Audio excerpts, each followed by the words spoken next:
ಸಿನಿಮಾದಲ್ಲಿ ಚಂದ ಚಂದ್ರನ ಹೆಂಡತಿ ಮೂಲಕ ಫಸ್ಟ್ ಬ್ರೇಕ್ ಸಿಗುತ್ತೆ.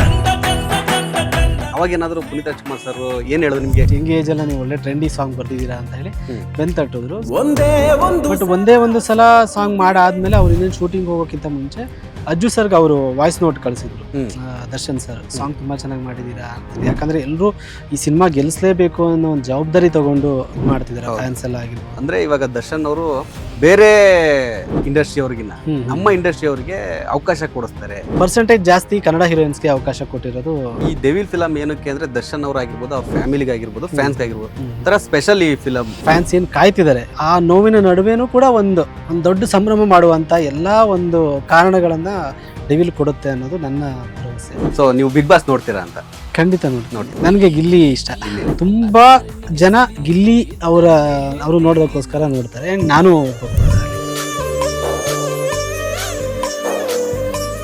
ಹಾಯ್ ಹಲೋ ಬಾಸ್ ಟಿವಿಯ ಸಮಸ್ತ ವೀಕ್ಷಕರಿಗೂ ನಮಸ್ಕಾರ. ನಾನು ನಿಮ್ಮ ತೀರ್ಥಸ್ವಾಮಿ ಕಡೂರು. ಇವತ್ತು ನಮ್ಮ ಜೊತೆ ಒಬ್ಬರು ಸ್ಪೆಷಲ್ ಗೆಸ್ಟ್ ಇದ್ದಾರೆ. ಇವರು ಕಾಂತಾರದಲ್ಲಿ ಸಿಂಗಾರ ಸೀರೆಯನ್ನೇ ತಂದು ಚಂದ ಚಂದ ನನ್ನೆಂಟಿ ಅಂತ ಇತ್ತೀಚೆಗಷ್ಟೇ ಸಪ್ತಪದಿ ತುಳಿದ್ರು. ಇದ್ರ ಜೊತೆ ಒಂದೇ ಒಂದು ಸಲ ಇವರ ಸಾಹಿತ್ಯಕ್ಕೆ ಸೋಲದವರೇ ಇಲ್ಲ. ಅದ್ಭುತ ಬರಹಗಾರರು, ಚಿತ್ರ ಸಾಹಿತಿ ಅವರೇ ನಮ್ಮ ಪ್ರಮೋದ್ ಮರವಂತೆ ಅವರು. Welcome sir. Thank you sir. ಹೇಗಿದ್ದೀರಾ? ಆರಾಮಾಗಿದೆ ಸರ್, ನೀವು? ಓಕೆ, ನಾನು ಆರಾಮಾಗಿದ್ದೀನಿ. ಸೊ ತುಂಬ ಬ್ಯುಸಿ ಇವಾಗ ನೀವು? ಸೊ ನಡೀತಾ ಇರುತ್ತೆ ಸರ್. ಅಂದರೆ ಕೆಲಸಗಳು ಒಂದೊಂದ್ಸತಿ ಏನಾಗುತ್ತೆ ಅಂದರೆ ರೆಕಾರ್ಡಿಂಗು, ಕಂಪೋಸಿಂಗ್ ಆಗಿರ್ಬೋದು, ಈ ಥರ ಒಂದೊಂದು ಅದು ಒಂದು ಬಂಚಲ್ಲಿ ನಡೀತಾ ಇದ್ದಾಗ ಒಂದು 3-4 ದಿನ ಒಂದು ಸಾಂಗಿಗೆ ಹೊರಟೋಗ್ಬಿಡುತ್ತೆ. ಹಾಗಾಗಿ ನಡೀತಾ ಇರುತ್ತೆ. ಸೊ ಯುವ ಬರಹಗಾರರು ಇವಾಗ ಸ್ಯಾಂಡಲ್ವುಡ್ನಲ್ಲಿ ಫುಲ್ ಬ್ಯುಸಿ ಆಗಿದ್ದಾರೆ ಅಂತ ಒಂದು ಚರ್ಚೆ. ಏನು ಹೇಳ್ತೀರಾ ಸರ್? ಒಂದೇನಂತಂದ್ರೆ ಪ್ರಮೋದ್ ಮರವಂತೆ ಅವ್ರ ಬಗ್ಗೆ ಕೆಲವರಿಗೆ ಗೊತ್ತಿದೆ, ಎಲ್ಲಿ ಅವರು, ಏನು ಅವ್ರ ಜರ್ನಿ ಏನಂತ. ಇನ್ನು ಕೆಲವರಿಗೆ ತಿಳ್ಕೊಳ್ಳೋಕೆ ಕುತೂಹಲ.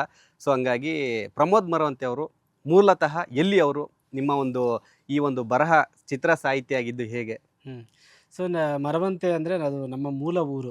ಉಡುಪಿ ಜಿಲ್ಲೆ ಕುಂದಾಪುರ ತಾಲೂಕಿನ ಒಂದು ಮರವಂತೆ ಅಂತ. ಮರವಂತೆ ಅಂದರೆ ಮರವಂತೆ ಬೀಚ್ ಅಂತ ಕೇಳಿ. ಖಂಡಿತ ಹೌದು. ಸೊ ನಮ್ಮ ಅಜ್ಜ, ನಮ್ಮ ತಂದೆಯವರ ಊರದು. ಸೊ ನಮ್ಮ ಅಜ್ಜನವರು ಬಂದು ಸೆಟ್ಲ್ ಆಗಿದ್ದು ಶಿವಮೊಗ್ಗ ಜಿಲ್ಲೆ ಶಿಕಾರಿಪುರ ತಾಲೂಕಲ್ಲಿ ಗುಡ್ಡದವಸಳ್ಳಿ ಅಂತ ಇದೆ. ಅಲ್ಲಿ ಬಂದು ಸೆಟ್ಲ್ ಆಗಿದ್ದಾರೆ ಅವರು. ಸೊ ಹಾಗಾಗಿ ನಾನು ಬೆಳೆದಿದ್ದೆಲ್ಲ ಶಿಕಾರಿಪುರ, ಗುಡ್ಡದವಸಳ್ಳಿಯಲ್ಲ ಅಲ್ಲೇ ಬೆಳೆದಿದ್ದು. ಬಟ್ ನಮ್ಗೇನಂದ್ರೆ ನಮ್ಮ ರಿಲೇಷನ್ ಆಗಿರ್ಬೋದು, ನಮ್ಮ ದೇವರು, ದೈವ, ನಮ್ಮ ಯಾವುದೇ ಕಾರ್ಯಕ್ರಮಗಳಿದ್ರು ಎಲ್ಲ ನಾವು ಮರವಂತೆಲ್ಲೇ ಮಾಡ್ಕೊಂಡ್ಬಂದಿದ್ದು. ಹಾಗಾಗಿ ನನಗೆ ಎರಡೂ ಊರಿನ ಒಂದು ಕಲ್ಚರಲ್ ಒಂದು ಇನ್ಫ್ಲುಯೆನ್ಸ್ ಇದ್ದೇ ಇದೆ ಯಾವಾಗಲೂ. ಎರಡೂ ಊರುಗಳು ತುಂಬಾ ಇಷ್ಟ ನನಗೆ. ಈ ಕಡೆ ಕರಾವಳಿನೂ ಇಷ್ಟ, ಆ ಕಡೆ ನಮ್ಮ ಅರೆಮಲೆನಾಡು ಬಯಲುಸೀಮೆ ಬಾರ್ಡರ್ ಅದು ಶಿಕಾರಿಪುರ ಅಂದರೆ. ಸೊ ಅದು ಕೂಡ ಇಷ್ಟ. ಸೊ ನಾನು ಓದಿದ್ದು ಎಲ್ಲ ಜಾಸ್ತಿ ಕರಾವಳಿ ಈ ಕಡೆ, ಹೆಬ್ರಿಯಲ್ಲಿ ಓದಿದ್ದು. ಅದಾದ್ಮೇಲೆ ರಿಟೇಲ್ ಇಂಜಿನಿಯರಿಂಗ್ ಮಾಡಿದೆ. ಅದಾದ್ಮೇಲೆ ಬೆಂಗಳೂರು ಬಂದೆ. ಸೊ ಸಿನಿಮಾದಲ್ಲಿ ಏನೋ ಮಾಡಬೇಕು ಅಂತ ಹೇಳಿ 2 ವರ್ಷ ಕೆಲಸ ಮಾಡಿ ಸೊ ಬರಹಗಾರನಾಗಬೇಕು ಅಂತ ಹೇಳಿ ಬಂದಿದ್ದು. ಸೊ ಫಸ್ಟ್ ಸಿನಿಮಾ ನನಗೆ ಅಂಜನಿ ಪುತ್ರ ಸಿನಿಮಾದಲ್ಲಿ ಚಂದ ಚಂದ್ರನ ಹೆಂಡತಿ ಮೂಲಕ ಫಸ್ಟ್ ಬ್ರೇಕ್ ಸಿಗುತ್ತೆ. ಅದಾದ್ಮೇಲೆ ಒಂದು 1.25 ವರ್ಷ ಆದ್ಮೇಲೆ ಇನ್ನೂ ಬೇಕಾಗಿದೆ ಹಾಡು ಸಿಗುತ್ತೆ. ಅದಾಗಿ ಒಂದು 2-3 ವರ್ಷಕ್ಕೆ ನಮಗೆ ಸಿಂಗಾರ ಸಿರಿಯ ಸಿಗುತ್ತೆ. ಸೊ ಅದು ಹಿಂಗೆ ಕರ್ಕೊಂಡ್ಬಂದು ಬಂದು ಇವತ್ತಿನ ಕಾಂತಾರ ಚಾಪ್ಟರ್ 1 ಮದನ ಮನ ಮೋಹಿನಿ ಆಗಿರ್ಬೋದು, ಈಗ ಡೆವಿಲ್ ವರೆಗೂ ತಂದು ನಿಲ್ಸಿದೆ. ಸೊ ಇದು ನನ್ನ ಒಂದು ಪುಟ್ಟ ಜರ್ನಿ. ಹೌದು, ನೀವು ಹೇಳಿದ್ರಿ ಸರ್. ಅಂದ್ರೆ ಯಾವ ಥರ ಅಂದರೆ ಇದಕ್ಕೇನಂತಂದರೆ ಒಬ್ಬರ ಚಿತ್ರ ಸಾಹಿತ್ಯ ಒಂದು ಬರವಣಿಗೆ ಮಾಡೋದು ಅಷ್ಟು ಈಸಿ ಅಲ್ಲ. ಸೊ ಯಾವುದೇ ನಿಮಗೊಂದು ಸಿಚುವೇಶನ್ ಕೊಡ್ತಾರೆ, ಆ ಸಾಂಗ್ ಬರೀಬೇಕು ಅಂದರೆ ಎಲ್ಲರೂ ಕೈಯಲ್ಲಿ ಆಗಲ್ಲ. ಸೊ ನೀವಿನ್ನು ಯೂತ್ಸು ಅಂದರೆ ಆ ಟೈಮಲ್ಲಿ ಚಂದ ಬರೀಬೇಕು, ಇನ್ನೂ ಯೂತ್ಸ್ ಆಗಿರ್ತೀರಾ. ಸೊ ಯಾವ ಥರ ನಾನು ಬರಿಬೋದಾ, ಅದು ಬೇರೆ ಚಂದ ನನ್ನ ಹೆಂಡತಿ ಒಂದು ಬೇರೆ ಜಾನರು ಅಂದರೆ ಬೇರೆ ಶೈಲಿಯಲ್ಲಿ ಇರುತ್ತೆ. ಸೊ ನಿಮಗೆ ಯಾವ ಥರ ಅನ್ನಿಸ್ತಾ, ಆವಾಗ ಫೀಲ್ ಯಾವ ಥರ ಇತ್ತಂತ? ಸೊ ಆ ಚಂದ ನನ್ನ ಹೆಂಡತಿ ಇದು ನನ್ನ ಫಸ್ಟ್ ಸಾಂಗ್ ಆಗಿದ್ರು ಕೂಡ ನಾನು ಪ್ರಯತ್ನ ಅದ್ರ ಒಂದು 2-3 ವರ್ಷದಿಂದ ಅಂದ್ರೆ ಅವಕಾಶಕ್ಕೋಸ್ಕರ ಪ್ರಯತ್ನ ಮಾಡ್ತಿದ್ದೆ. ಪ್ರಾಕ್ಟೀಸ್ ಅಂತ ಮಾಡ್ತಿದ್ದೆ. ನಾನು ಇಂಜಿನಿಯರಿಂಗ್ ಟೈಮಲ್ಲೇ ಪ್ರಾಕ್ಟೀಸ್ ಮಾಡ್ತಾ ಇದ್ದೆ. ಅಂದ್ರೆ ನಾನು ಯಾವಾಗ ಈ ತರ ಗೀತ ರಚನೆ ಮಾಡಬೇಕು ಅಂತ ಯಾವಾಗ ನನ್ನ ಮನಸ್ಸಲ್ಲಿ ಬಂತು, ಅವತ್ತಿಂದನೂ ಕೂಡ ಆ ಟೈಮಲ್ಲಿ ಯಾವ್ದಾವ್ದು ಹಿಟ್ ಹಾಡುಗಳಿತ್ತು, ಆ ಹಿಟ್ ಹಾಡುಗಳ ಕನ್ನಡ ಸಾಹಿತ್ಯಕ್ಕೆ ನಾನೇ ಮೀಟರ್ ಬರ್ಕೊಂಡು ನಂದೇ ಒಂದು ವರ್ಷನ್ ಆಫ್ ಲಿರಿಕ್ಸ್ ಬರ್ಕೊಂಡು ಪ್ರಾಕ್ಟೀಸ್ ಮಾಡ್ತಾ ಇದ್ದೆ.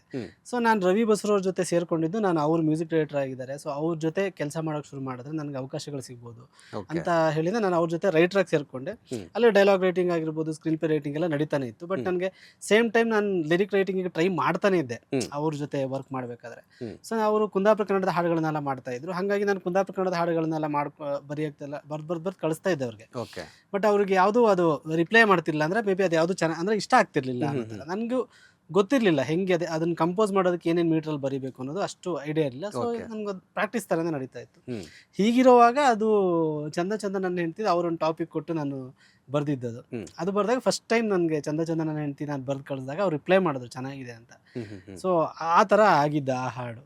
ಸೊ ಅದು ನನಗೆ ಆ ಹಾಡು ಬರೆದಿದ್ದು ಒಂದು ಮೊಮೆಂಟಲ್ಲಿ ಆದರೂ ಕೂಡ ಅದ್ರ ಹಿಂದೆ ತುಂಬ ವರ್ಷ ಬೇರೆ ಬೇರೆ ಥರದ ಬರೆದು ಕಳಿಸೋದಾಗಿರ್ಬೋದು, ನಾನೇ ಕೂತ್ಕೊಂಡು ತುಂಬ ಏನೇನೋ ಬರೀತಿದ್ದೆ ಹಾಡುಗಳನ್ನು. ಅದೆಲ್ಲ ತುಂಬ ಪ್ರಾಕ್ಟೀಸ್ ನಡೆದಿತ್ತು ಅದು. ಓಕೆ. ಸೊ ಅದೇ ಚಂದ ಚಂದ ನನ್ನ ಹೆಂಡತಿ ಒಂದು ಇಂಡಸ್ಟ್ರಿಯಲ್ ಹಿಟ್ ಅದು ಆ ಟೈಮಲ್ಲಿ, ಆ ವರ್ಷ ರಿಲೀಸ್ ಆಗಿದ್ದ ಸಿನಿಮಾ.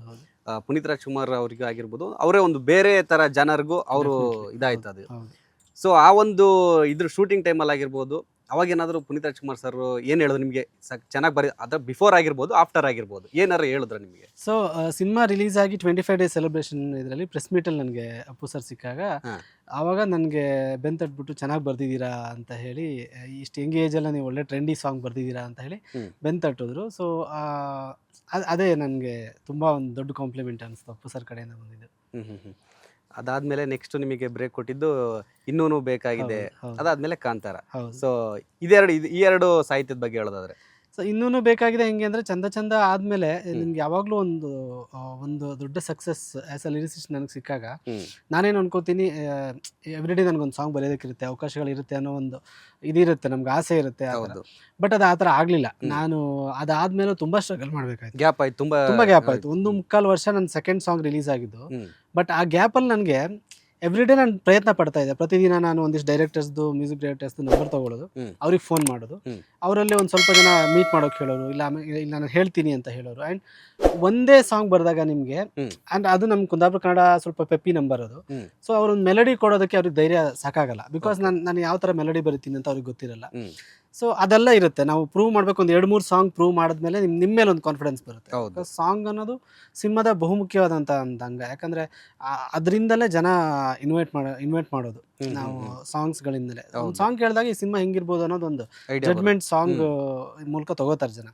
ಹಾಗಾಗಿ ಅದೊಂದು ಭಯ ಎಲ್ರಿಗೂ ಇದ್ದೇ ಇರುತ್ತೆ. ಬಟ್ ನನಗೆ ಆ ಟೈಮಲ್ಲಿ ನಾನು ಅಪ್ರೋಚ್ ಮಾಡಿದಾಗ ತುಂಬ ಜನ ಅವಕಾಶ ಅಂದರೆ ಟ್ಯೂನ್ ಕೊಟ್ಟು ಬರ್ಸಿದ್ರು ನನ್ನ ಹತ್ರ. ಒಂದಿಷ್ಟು ಜನ ಬರ್ಸಾದ್ಮೇಲೆ ನನಗೇನು ರಿಪ್ಲೈ ಮಾಡಲಿಲ್ಲ. ಕೆಲವೊಬ್ರು ನನ್ನ ಮ್ಯೂಸಿಕ್ ಡೈರೆಕ್ಟರ್ಗಳು ಕೆಲವೊಬ್ರು ಕರೆದು ನನಗೆ ಕೆಲಸ ಕೊಡೋಕೆ ಶುರು ಮಾಡಿದ್ರು. ಸೊ ಅದರಲ್ಲಿ ವಾಸುಕಿ ವೈಭವ್ ಅವರು ಒಬ್ರು. ಸೊ ಅವರು ನನಗೆ ಕರೆದು ಇನ್ನೂನು ಬೇಕಾಗಿದೆ ಸಾಂಗ್ ಕೊಟ್ಟಿದ್ದು ನನಗೆ. ಸೊ ಆ ಸಾಂಗ್ ನಾನು ಬರೆದು ಒಂದಿಷ್ಟು ವರ್ಷನ್ಸ್ ಎಲ್ಲ ಬರೆದು ನಾವೆಲ್ಲ ಡಿಸ್ಕಸ್ ಮಾಡಿ ಒಂದಿನ ಕೂತ್ಕೊಂಡು ಡೈರೆಕ್ಟರ್ ನಾವೆಲ್ಲ ಕೂತ್ಕೊಂಡು ಬರೆದು, ಸೊ ಅದು ಫೈನಲ್ ಆಗಿ ಅದು ರಿಲೀಸ್ ಆದಮೇಲೆ ನನ್ನ ಜರ್ನಿ ಅಂದರೆ ಮೆಲಡಿ ಚೆನ್ನಾಗಿ ಬರೀತಾರೆ ಇವರು ಅನ್ನೋದೊಂದು ಕಾನ್ಫಿಡೆನ್ಸ್ ಒಂದಿಷ್ಟು ಟೀಮ್ಗಳಿಗೆ ಬಂದು. ಸೊ ಅಲ್ಲಿಂದ ನಾನು ಅನೂಪ್ ಸಿಳಿನ್ ಅವರಾಗಿರ್ಬೋದು, ಶ್ರೀಧರ್ ವಿ ಸಂಭ್ರಮ್, ವಾಸುಕಿ ವೈಭವ್ ಅವ್ರ ಜೊತೆ, ಸೊ ಈ ಥರ ತುಂಬ ಮ್ಯೂಸಿಕ್ ಡೈರೆಕ್ಟರ್ಸ್ ಜೊತೆ ನಾನು ಕೆಲಸ ಮಾಡೋದಕ್ಕೆ ಶುರು ಮಾಡಿದೆ. ಸೊ ಅಲ್ಲಿಂದ ಒಂದು ಜರ್ನಿ ಸ್ಟಾರ್ಟ್ ಆಯ್ತು. ಮೋಸ್ಟ್ಲಿ ನಿಮಗೆ ಒಂದು ಟರ್ನಿಂಗ್ ಅಥವಾ ಬ್ರೇಕ್ ಅಂತ ಕೊಟ್ಟಿದ್ದಂದ್ರೆ ಕಾಂತಾರ ಸಾಂಗು. ಸೊ ಅದು ಆಪರ್ಚುನಿಟಿ ಯಾವ ಥರ ಬಂತು? ಅದಾದ್ಮೇಲೆ ನಿಮಗೆ ಯಾವ ಥರ ಮತ್ತೆ ಈಗ 1.25 ವರ್ಷ ನೀವು ಸ್ಟ್ರಗಲ್ ಪಟ್ರಿ ಒಂದು ಸಾಂಗ್ ಆದಮೇಲೆ ಇನ್ನೊಂದು ಸಾಹಿತ್ಯ ಬರೋದಕ್ಕೆ. ಸೊ ಕಾಂತಾರದ್ದು ಹಿಟ್ ಆದ್ಮೇಲೆ ನಿಮ್ಗೆ ಯಾವ ಥರ ಆಯಿತು ಅಂತ? ಸೊ ಇನ್ನೂನು ಬೇಕಾಗಿದೆ ಆದಮೇಲೆ ನನಗೆ ಎವ್ರಿಡೇ ಹಾಡುಗಳಿರೋದು ಬರೆಯೋದಕ್ಕೆ. ನಾನು ತುಂಬ ಜನ ಮ್ಯೂಸಿಕ್ ಡೈರೆಕ್ಟರ್ಸ್ ಜೊತೆ ವರ್ಕ್ ಮಾಡ್ತಾ ಇದ್ದೆ, ತುಂಬ ಅಪ್ರೋಚ್ ಮಾಡ್ತಾ ಇದ್ರು ಅವಾಗ. ನಾನು ಈವನ್ ಸ್ಮಾಲ್ ಸ್ಕ್ರೀನ್ಗೆ ಕೂಡ ವರ್ಕ್ ಮಾಡ್ತಿದ್ದೆ. ಸೊ ಇದು ನಡೀತಾ ಇರಬೇಕಾದ್ರೆ ಆಮೇಲೆ ನಾನು ಶಿವಣ್ಣ ಅವ್ರ ಸಿನಿಮಾಗೂ ವರ್ಕ್ ಮಾಡೋ ಅವಕಾಶ ಸಿಕ್ತು ನನಗೆ. ಬೈರಾಗಿ ಅಂತ ಅದ್ರಲ್ಲಿ 2 ಸಾಂಗ್ ಬರೆದೆ. ಡಾಲಿ ಅವ್ರ ಸಿನಿಮಾ ಮಾನ್ಸೂನ್ ರಾಗ ಆಗಿರ್ಬೋದು, ಗಣೇಶ್ ಅವ್ರದ್ದು ಸಖತ್ ಅಂತ. ಸೊ ತುಂಬ ಒಳ್ಳೊಳ್ಳೆ ಹೀರೋಸ್ಗಳಿಗೆ ನನಗೆ ಹಾಡು ಬರೆಯೋಂಥ ಅವಕಾಶ ಸಿಕ್ತು. ಸೊ ಬಟ್ ಇನ್ನೂ ನನಗೊಂಚೂರು ದೊಡ್ಡ ಬ್ರೇಕ್ ಅಂತ ಬೇಕು ಅಂತ ಕಾಯ್ತಾ ಇದ್ದೆ. ಆವಾಗ ಒಂದು ಸತಿ ಏನಾಗಿತ್ತು, ರಿಷಬ್ ಸರ್ದು ಹರಿಕಥೆಯಲ್ಲ ಗಿರಿಕಥೆಗೆ ನಾನೊಂದು ಹಾಡು ಬರೀಬೇಕಿತ್ತು. ಅದಕ್ಕೆ ನನಗೆ ಡೈರೆಕ್ಟರ್ ಕರೆದಿದ್ರು ಅವ್ರ ಆಫೀಸ್ಗೆ. ಸೊ ಅಲ್ಲಿ ನಾನು ಡೈರೆಕ್ಟರ್ ಮೀಟ್ ಮಾಡಿ, ನನಗೆ ರಿಷಬ್ ಸರ್ನ ಮೀಟ್ ಮಾಡಬೇಕು, ಅವರು ಪ್ರೊಡ್ಯೂಸರ್ ಕಮ್ ಆ್ಯಕ್ಟರ್. ಅದಕ್ಕೆ ಸೊ ಅವ್ರು ಮೀಟ್ ಮಾಡಬೇಕು, ಸರ್ನ ಮೀಟ್ ಮಾಡ್ತೀನಿ ಅಂತ ಕೇಳಿದಾಗ ಡೆಫಿನೆಟ್ಲಿ ಮೀಟ್ ಮಾಡ್ತೀನಿ ಅಂತ ಹೇಳಿ ಅವರು, ನಾನು ಅವ್ರ ಚೇಂಬರ್ ಒಳಗಡೆ ಹೋದಾಗ ಅವ್ರಿಗೆ ಮರವಂತೆ ಅಂದ ಕೂಡಲೇ ನಾವು ನಮ್ಮ ಕುಂದಾಪುರದವರು ಅಂತ ಹೇಳಿ ಕಂಡು ಮಾತಾಡ್ಸಿದ್ರು. ಮಾತಾಡಿಸಿ ಆಮೇಲೆ ನಾನು ಅವ್ರ ಜೊತೆ ಒಂದು ಫೋಟೋ ತೊಗೊಂಡು ಬಂದೆ. ಸೊ ಇದೆಲ್ಲ ನಡೆದಿತ್ತು. ಬಟ್ ನನಗೆ ಆ ಸಿನಿಮಾದಲ್ಲಿ ವರ್ಕ್ ಮಾಡೋಕ್ಕಾಗಿರಲಿಲ್ಲ, ಸಾಂಗ್ ಬರೆಯೋಕ್ಕಾಗಿರಲಿಲ್ಲ. ಸೊ ಬಟ್ ನನಗೆ ಅದು ಇಮಿಡಿಯೇಟ್ಲಿ ಒಂದಿನ ನನಗೆ ಕಾಂತಾರ ಅನೌನ್ಸ್ ಆಯಿತು, ಎಲ್ಲ ಪೋಸ್ಟರ್ ಎಲ್ಲ ತುಂಬ ಇದಾಗಿತ್ತು, ಏನೋ ಹೊಸದಾಗಿ ಆಗ್ತಾಯಿದೆ, ಹೊಂಬಾಳೆ ಮತ್ತು ರಿಷಬ್ ಶೆಟ್ಟಿ ಅವರ ಒಂದು ಕಾಂಬಿನೇಷನಲ್ಲಿ ಅನ್ನೋದೊಂದು ಬಜ್ ಇತ್ತು ಇಂಡಸ್ಟ್ರಿಯಲ್ಲಿ. ನಾನು ಎಕ್ಸ್ಪೆಕ್ಟ್ ಮಾಡಿರಲಿಲ್ಲ. ನಾನು ಸರ್ದು ನಂಬರ್ ಸೇವ್ ಮಾಡ್ಕೊಂಡಿದ್ದೆ, ರಿಷಬ್ ಸರ್ದು. ಸುಮ್ಮನೆ ಅವಾಗ ನನ್ನ ಸಾಂಗ್ಸ್ದೆಲ್ಲ ಸುಮ್ಮನೆ ಈ ಬ್ರಾಡ್ಕಾಸ್ಟ್ ಲಿಸ್ಟ್ ಥರ ಇದರಲ್ಲೆಲ್ಲ ಕಳಿಸ್ತಾ ಇದ್ದೆ. ಒಂದು ಮಧ್ಯಾಹ್ನ ನಾನು ಹಿಂಗೆ ಮಲ್ಕೊಂಡು ಹಿಂಗೆ ಎದ್ದು ಸುಮ್ಮನೆ ಹಿಂಗೆ ಫೋನ್ ನೋಡ್ತಿರ್ಬೇಕಾದ್ರೆ ಇಮಿಡಿಯೇಟ್ಲಿ ರಿಷಬ್ ಶೆಟ್ಟಿ ಸರ್ ಅಂತ ಕಾಲ್ ಬಂದಂಗಾಯ್ತು. ನನಗೆ ನಿಜವಾಗ್ಲೂ ಒಂದು ಮೂಮೆಂಟಿಗೆ ನಿಜಾನ ಅನ್ನೋ ಥರ ಅನಿಸ್ತು. ಅಂದರೆ ಸರ್ ಹೇಗೆ ಕಾಲ್ ಮಾಡ್ತಾರೆ, ಅವ್ರ ಹತ್ರ ನನ್ನ ನಂಬರ್ ಅವ್ರ ಹತ್ರ ಇದೆಯಾ ಅನ್ನೋ ಥರ. ಅವ್ರು ಇಮಿಡಿಯೇಟ್ ಮಾತಾಡಿ ನನಗೆ, ಅಂದರೆ ತುಂಬ ವರ್ಷದಿಂದ ಪರಿಚಯ, ನಾವಿಬ್ಬರು ಆತ್ಮೀಯ ಅನ್ನೋ ಥರನೇ ಮಾತಾಡ್ಸಿದ್ರು ಅವರು. ಮಗ ಎಲ್ಲಿದೆಯಾ ಅಂತ ಕೇಳಿ, ಈ ಥರ ಕಾಂತಾರ ಅಂತ ಸಿನಿಮಾ ಮಾಡ್ತಾಯಿದ್ವಿ, ಅದಕ್ಕೊಂದು ಲವ್ ಸಾಂಗ್ ಪ್ಲ್ಯಾನ್ ಮಾಡ್ತಾಯಿದ್ವಿ, ನನಗೆ ಕರಾವಳಿ ಫ್ಲೇವರ್ ಬೇಕು ಅದಕ್ಕೆ. ಸೊ ನೀನು ಸೂಟಬಲ್ ಅಂತ ಅನಿಸ್ತು ನಿನ್ನ ಸಾಂಗ್ಸ್ ಎಲ್ಲ ಕೇಳಿದಾಗ ನನಗೆ ಅಂತ ಹೇಳಿ.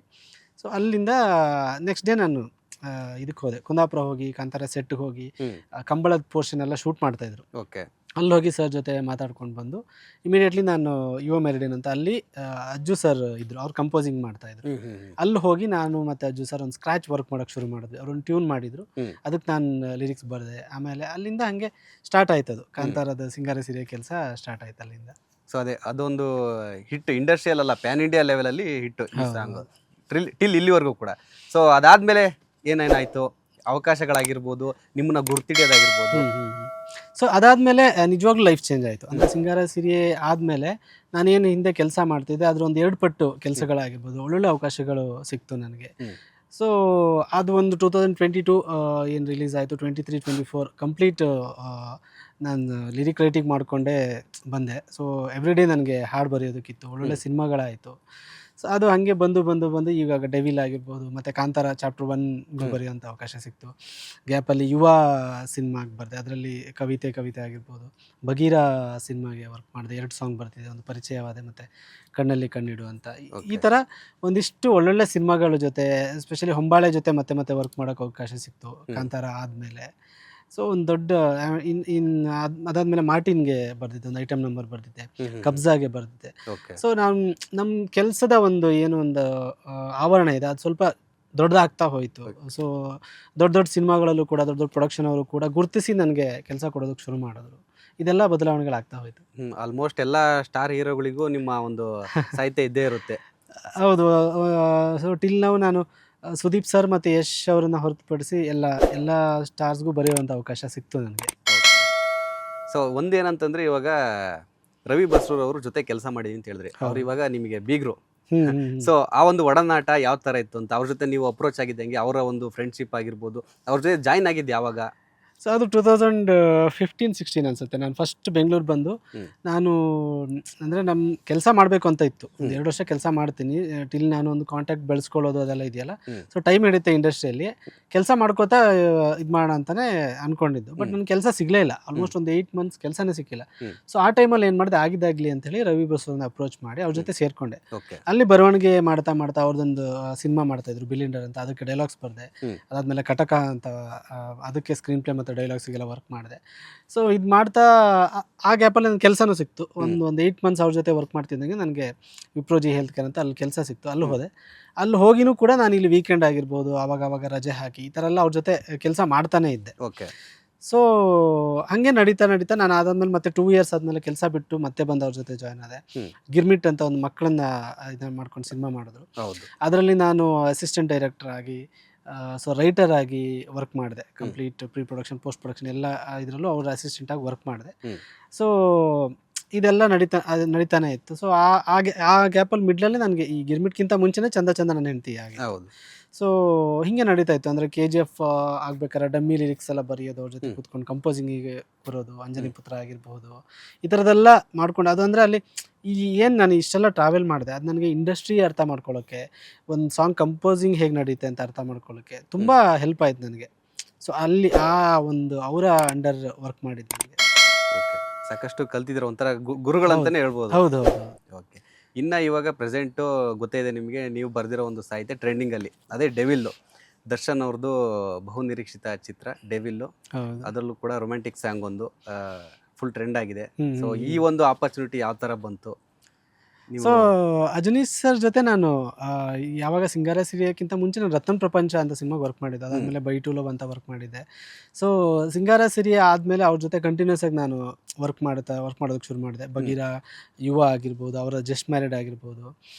ಸೊ ಆ ಇದರಲ್ಲೇ ನನಗೆ ಅವಕಾಶ ಬಂದಿದ್ದು ಅವ್ರ ಕಡೆಯಿಂದನೇ. ನನಗೆ ಈಗ ಡೆವಿಲ್ ಮತ್ತು ಅವರೇ ಮ್ಯೂಸಿಕ್ ಮಾಡ್ತಾ ಇರೋದ್ರಿಂದ, ಸೊ ಆ ಮೆಲಡಿ ಕಾಂಬಿನೇಷನ್ಗೆ ಅಂತಲೇ ಅವರು ಮತ್ತೆ ನನಗೆ ಡೈರೆಕ್ಟರ್ಗೆ ಅವ್ರು ನನ್ನ ಹೆಸರು ರೆಫರ್ ಮಾಡಿದಾಗ ಡೈರೆಕ್ಟರ್ ನಾನು ಮಾತಾಡಿ ಅವ್ರ ಜೊತೆ. ಸೊ ಹಾಗೆ ಆಗಿದ್ದದು.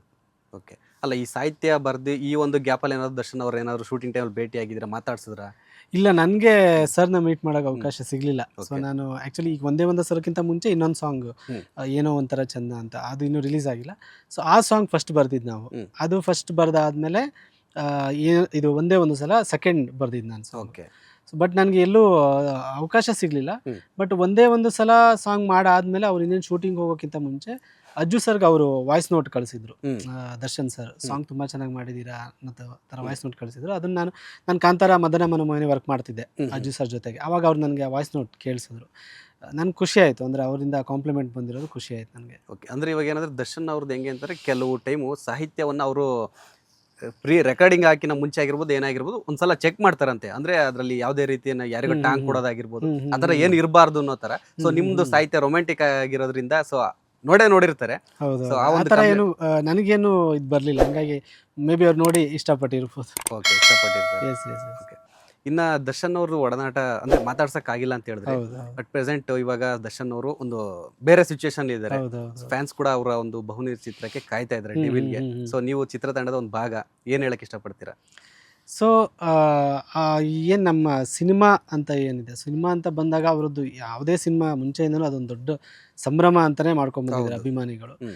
ಸೊ ಈ ಬಾರಿ ಅದು ನನ್ನ ಪ್ರಕಾರ ಅದು ದುಪ್ಪಟ್ಟಾಗಿರುತ್ತೆ ಅಂತ ನಾನು ಭಾವಿಸ್ತೀನಿ. ಯಾಕಂದರೆ ಎಲ್ಲರೂ ಈ ಸಿನಿಮಾ ಗೆಲ್ಲಿಸಲೇಬೇಕು ಅನ್ನೋ ಒಂದು ಜವಾಬ್ದಾರಿ ತೊಗೊಂಡು ಇದು ಮಾಡ್ತಿದ್ದಾರೆ. ಹೌದು. ಫ್ಯಾನ್ಸ್ ಎಲ್ಲ ಆಗಿರ್ಬೋದು, ಅವ್ರಿಗೆ ಕಮೆಂಟ್ಸ್ ಮಾಡೋದಾಗಿರ್ಬೋದು, ಒಂದು ಏನೋ ಇದು ಬಿಟ್ಟಾಗ, ಅಥವಾ ನನಗೆ ಸಾಂಗ್ ರಿಲೀಸ್ ಅಥವಾ ನಾನು ಬರ್ದಿದ್ದೀನಿ ಅಂತ ಗೊತ್ತಾದಾಗಲೇ, ಅಣ್ಣ ಸಾಂಗ್ ಹೆಂಗಿದೆ, ಚೆನ್ನಾಗಿ ಬರ್ದಿದ್ದೀರಲ್ವಾ, ಚೆನ್ನಾಗಿದೆಯಲ್ವಾ ಸಾಂಗು, ಆ ಕನ್ಸರ್ನ್ ಇದೆಯಲ್ಲ, ಹಾ.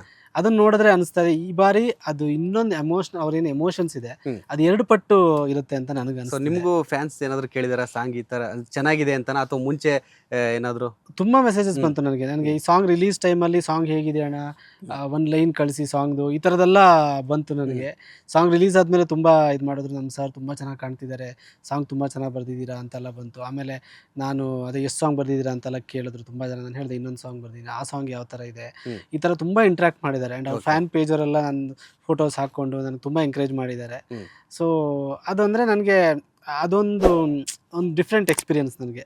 ಸ್ಟಾರ್ ಫ್ಯಾನ್ ಪೇಜ್ ಅವರೆಲ್ಲ ಇಷ್ಟೊಂದು ಲವ್ ಕೊಡ್ತಿರೋದು, ಅದು ನನಗೆ ತುಂಬಾ ಒಳ್ಳೆ ಎಕ್ಸ್ಪೀರಿಯನ್ಸ್. ಅದೇ ನಿಮ್ಮನ್ನು ಕೂಡ ರೆಕಗ್ನೈಸ್ ಮಾಡಿ ನಿಮ್ ಜೊತೆ ಕಮ್ಯುನಿಕೇಟ್ ಮಾಡ್ತಿದ್ದಾರೆ ಅಂತಂದ್ರೆ. ಸೊ ಸಂತು ಮಾಸ್ಟರ್ದು ಇಂಟರ್ವ್ಯೂ ಮಾಡಿದ್ರೆ ಅವರು ಕೂಡ ಅದೇ ಹೇಳಿದ್ರು, ಸರ್ ಒಂದು ಎಲ್ಲಾ ಫ್ಯಾನ್ಸ್ ಆಗಿರ್ಬೋದು ಕಮೆಂಟ್ ಮಾಡ್ತಿದ್ದಾರೆ, ನಮ್ಮ ಬಾಸ್ನ ಚೆನ್ನಾಗಿ ತೋರಿಸಿದ್ರ, ಚೆನ್ನಾಗಿ ಡ್ಯಾನ್ಸ್ ಹೇಳ್ಕೊಟ್ಟಿದ್ದೀರಾ, ಇನ್ನು ಒಂದ್ ಸಾಂಗ್ ಈ ತರ ಮಾಡಿದ್ರೆ ನೆಕ್ಸ್ಟ್ ನೋಡ್ಬೇಕು. ಅವ್ರು 4 ಸಾಂಗ್ ಏನೋ ಮಾಡಿದ್ದಾರೆ ಎಲ್ಲ ಸಾಂಗ್ಸ್, ಅವ್ರು ಎಲ್ಲ ಸಾಂಗ್ ಅದೇ. ಸೊ ಅವ್ರು ಅದೇ ಹೇಳ್ತಾ ಇದ್ರು, ಫ್ಯಾನ್ಸ್ ಹೆವಿ ಸಪೋರ್ಟ್ ಮಾಡ್ತಿದ್ದಾರೆ, ಎಲ್ಲ ಪಾಸಿಟಿವ್ ಆಗಿದೆ. ಸೊ ಆಮೇಲೆ ಇನ್ನೊಂದು ಹೇಳಿದ್ರು, ಅಂದ್ರೆ ಇವಾಗ ದರ್ಶನ್ ಅವರು ಬೇರೆ ಇಂಡಸ್ಟ್ರಿ ಅವ್ರಿಗಿನ್ನ ನಮ್ಮ ಇಂಡಸ್ಟ್ರಿ ಅವ್ರಿಗೆ ಅವಕಾಶ ಕೊಡಿಸ್ತಾರೆ. ಸಂತು ಮಾಸ್ಟರ್ ಅದೇ ಹೇಳಿದ್ರೆ ಏನಂತಂದ್ರೆ, ಬೇರೆಯವ್ರ ಇಂಡಸ್ಟ್ರಿ ಅವ್ರು ಯಾಕೆ ಕೊರಿಯೋಗ್ರಾಫರ್ ಬೇಕು, ನೀವೇ ಮಾಡಿ, ಇವ್ರಿಗೆ ಅವಕಾಶ ಕೊಡಿ ಅಂತ. ಸೊ ನಿಮ್ಗೂ ಕೂಡ ಹಂಗೆ ಒಂದು ಅವಕಾಶ ಇಂಡೈರೆಕ್ಟ್ ಆಗಿ ಬಂದಿರುತ್ತೆ. ಹೌದು, ಅಂದರೆ ನಮ್ಮದು ಲಿರಿಕ್ಸ್ ಅಂತ ಬಂದಾಗ ಡೆಫಿನೆಟ್ಲಿ ಕನ್ನಡದವರೇ ಬರಿಬೇಕು ಅಂತ ಒಂದಿರುತ್ತೆ. ಆ್ಯಂಡ್ ನಾನು ನೋಡಿದ್ದು ಹೀರೋಯಿನ್ಸ್ ಅಂತೆಲ್ಲ ಬಂದಾಗ, ಸೊ ಅವರ ಬಹುತೇಕ ನೀವು ಅವ್ರ ಸಿನಿಮಾಗಳನ್ನು ನೋಡಿದ್ರೆ ಬಹುತೇಕ ಹೀರೋಯಿನ್ಸ್ ಕನ್ನಡ ಹೀರೋಯಿನ್ಸ್ನ ಚೂಸ್ ಮಾಡಿದ್ದಾರೆ. ಸಾರಥಿ ಆಗಿರ್ಬೋದು, ಕಾಟೇರ ಆಗಿರ್ಬೋದು, ಅಥವಾ ಇವಾಗ ರಚನಾ ರೈ ಅವರು ಆ್ಯಕ್ಟ್ ಮಾಡಿರೋದಾಗಿರ್ಬೋದು. ನೀವು ಯಾವುದೇ ಸಿನಿಮಾಗಳು ನೋಡಿದ್ರು ಬಹುತೇಕ ತುಂಬ ರಮ್ಯಾ ಅವರು ಜಾಸ್ತಿ ಮಾಡಿದ್ರು, ರಕ್ಷಿತಾ ಅವರು ಮಾಡಿದ್ರು. ಸೊ ಪರ್ಸೆಂಟೇಜ್ ಜಾಸ್ತಿ ಕನ್ನಡ ಹೀರೋಯಿನ್ಸ್ಗೆ ಅವಕಾಶ ಕೊಟ್ಟಿರೋದು ನೋಡ್ತೀವಿ ನಾವು. ಹಾಗಾಗಿ ಟೆಕ್ನಿಷಿಯನ್ಸು ಅಷ್ಟೇ, ಕನ್ನಡ ಟೆಕ್ನಿಷಿಯನ್ಸ್ಗೆ ಆ್ಯಂಡ್ ಡೈರೆಕ್ಟರ್ಸ್ ಅಂತ ಬಂದರು ಜಾಸ್ತಿ ಕನ್ನಡ ಡೈರೆಕ್ಟರ್ಸ್ಗೆ ಅವಕಾಶ ಕೊಟ್ಟಿರೋದು, ಅದು ನಡೀತಾನೆ ಬಂದಿದೆ. ಆ್ಯಂಡ್ ಮ್ಯೂಸಿಕ್ ಅಂತ ಬಂದರೂ ಕೂಡ ನನ್ನ ಪ್ರಕಾರ ಆಲ್ಮೋಸ್ಟ್ ಎಲ್ಲರೂ ಕನ್ನಡ ಮ್ಯೂಸಿಕ್ ಡೈರೆಕ್ಟರ್ಸೇ ಅವ್ರಿಗೆ ವರ್ಕ್ ಮಾಡಿರೋದು. ಸೊ ಅದು ಆ ದೃಷ್ಟಿಯಲ್ಲಿ ಹೌದು, ನೀವು ಹೇಳ್ದಂಗೆ ಎಲ್ಲ ಕನ್ನಡ ಟೆಕ್ನಿಷಿಯನ್ಸ್ಗೆ ಅವಕಾಶ ತುಂಬ ಕೊಟ್ಟಿದ್ದಾರೆ ಅವರು. ಇವಾಗ ಈ ಡೆವಿಲ್ ಫಿಲಮ್ ಏನಕ್ಕೆ ಅಂದರೆ, ದರ್ಶನ್ ಅವರಾಗಿರ್ಬೋದು, ಅವ್ರ ಫ್ಯಾಮಿಲಿಗಾಗಿರ್ಬೋದು, ಫ್ಯಾನ್ಸ್ಗಾಗಿರ್ಬೋದು, ಥರ ಸ್ಪೆಷಲ್ ಈ ಫಿಲಮ್. ಯಾಕೆಂದರೆ ಅವರ ಪರ್ಸ್ನಲ್ ರೀಸನ್ ಆಗಿರ್ಬೋದು, ಅಥವಾ ಒಂದು ಇಂಡಸ್ಟ್ರಿಯ ಒಂದು ಬಿಗ್ ಹಿಟ್ ಒಂದು ಫಿಲಮ್ ಬೇಕಿತ್ತು ಅನ್ನೋ ಥರ ಇದ್ದವ್ರಿಗೂ ಕೂಡ ಅದೊಂದು ಸ್ಪೆಷಲ್ ಆಗಿರುತ್ತೆ. ಸೊ ನೀವು ಆ ಒಂದು ಚಿತ್ರದ ಭಾಗ ಆಗಿದ್ದೀರಾ, ನಿಮಗೆ ಆ ಸಂಪೂರ್ಣ ಕತೆ ಎಲ್ಲ ಗೊತ್ತಿರುತ್ತೆ. ಸೊ ಕತೆ ಇಂಟಂತೂ ಕೊಡಬೇಡಿ, ಬಟ್ ಫ್ಯಾನ್ಸ್ಗೆ ಏನೋ ಒಂದು ಕ್ಯೂರಿಯಾಸಿಟಿ ಇಟ್ಕೊಂಡು ನೋಡ್ಬೋದು, ಇದು ಎಷ್ಟು ಸ್ಪೆಷಲ್ ಆಗಿರುತ್ತೆ, ಎಷ್ಟು ಡಿಫ್ರೆಂಟ್ ಆಗಿರುತ್ತೆ ಅಂತ ಹೇಳೋದಾದ್ರೆ. ಸೊ ನನಗೆ ಈವನ್ ನನಗೆ ತುಂಬ ಫುಲ್ ಕತೆ ಏನು ಗೊತ್ತಿಲ್ಲ, ಬಟ್ ನನಗೆ ಏನು ಸಾಂಗ್ ಬರೆದ ಸಿಚುವೇಶನ್ಸ್ ಎಲ್ಲ ಗೊತ್ತಿರೋದ್ರಿಂದ, ಸೊ ಆ್ಯಂಡ್ ವಿಜುವಲ್ಸ್ ಈ ಸಾಂಗಲ್ಲಿ ಆಗಿರಬಹುದು ಅದೆಲ್ಲ ನೋಡಿದಾಗ ನನಗೆ and Prakash sir cinema pattern ಏನಿದೆ, ಸೊ ಅದರಿಂದ ನಾನು ಗೆಸ್ ಮಾಡ್ತಿರೋದೇನೆಂದರೆ, ಇನ್ನೇನು ದರ್ಶನ್ ಸರ್ ಸಿನಿಮಾಗಳೆಲ್ಲ ನೋಡ್ಕೊಂಡ್ಬಂದಿದ್ದಾರೆ ಅದಕ್ಕಿಂತ ತುಂಬ ವಿಭಿನ್ನವಾಗಿ ಆ್ಯಂಡ್ ತುಂಬ ಯಂಗಾಗಿ ಕಾಣಿಸ್ತಾರೆ ದರ್ಶನ್ ಸರ್ ಅನ್ನೋದು ನನ್ನ ಒಂದು ಭರವಸೆ ಬಂದಿರೋದು ನನಗೆ. ಆ್ಯಂಡ್ ನಾವು ಏನು ಫ್ಯಾನ್ಸ್ ಏನು ಕಾಯ್ತಿದ್ದಾರೆ ಇಷ್ಟು ಟೈಮಿಂದ, ಆ್ಯಂಡ್ ತುಂಬ ಏರುಪೇರುಗಳನ್ನು ನೋಡಿ ಫ್ಯಾನ್ಸ್ ಅದನ್ನೆಲ್ಲ ಮೀರಿ ಆ ನೋವಿನ ನಡುವೆನೂ ಕೂಡ ಒಂದು ದೊಡ್ಡ ಸಂಭ್ರಮ ಮಾಡುವಂಥ ಎಲ್ಲ ಒಂದು ಕಾರಣಗಳನ್ನು ಡೆವಿಲ್ ಕೊಡುತ್ತೆ ಅನ್ನೋದು ನನ್ನ ಭರವಸೆ. ಹಂಗಾಗಿ ನಾನು ಎದುರು ನೋಡ್ತಾ ಇದ್ದೀನಿ ಡಿಸೆಂಬರ್ 11. ನೀವು ಅಷ್ಟೇ ಕ್ಯೂರಿಯಾಸಿಟಿಯಿಂದ ಕಾಯ್ತಾ ಇದ್ದೀರಾ ಯಾವ ಥರ ಇರುತ್ತೆ ಸೆಲೆಬ್ರೇಷನ್ ಅಂತ.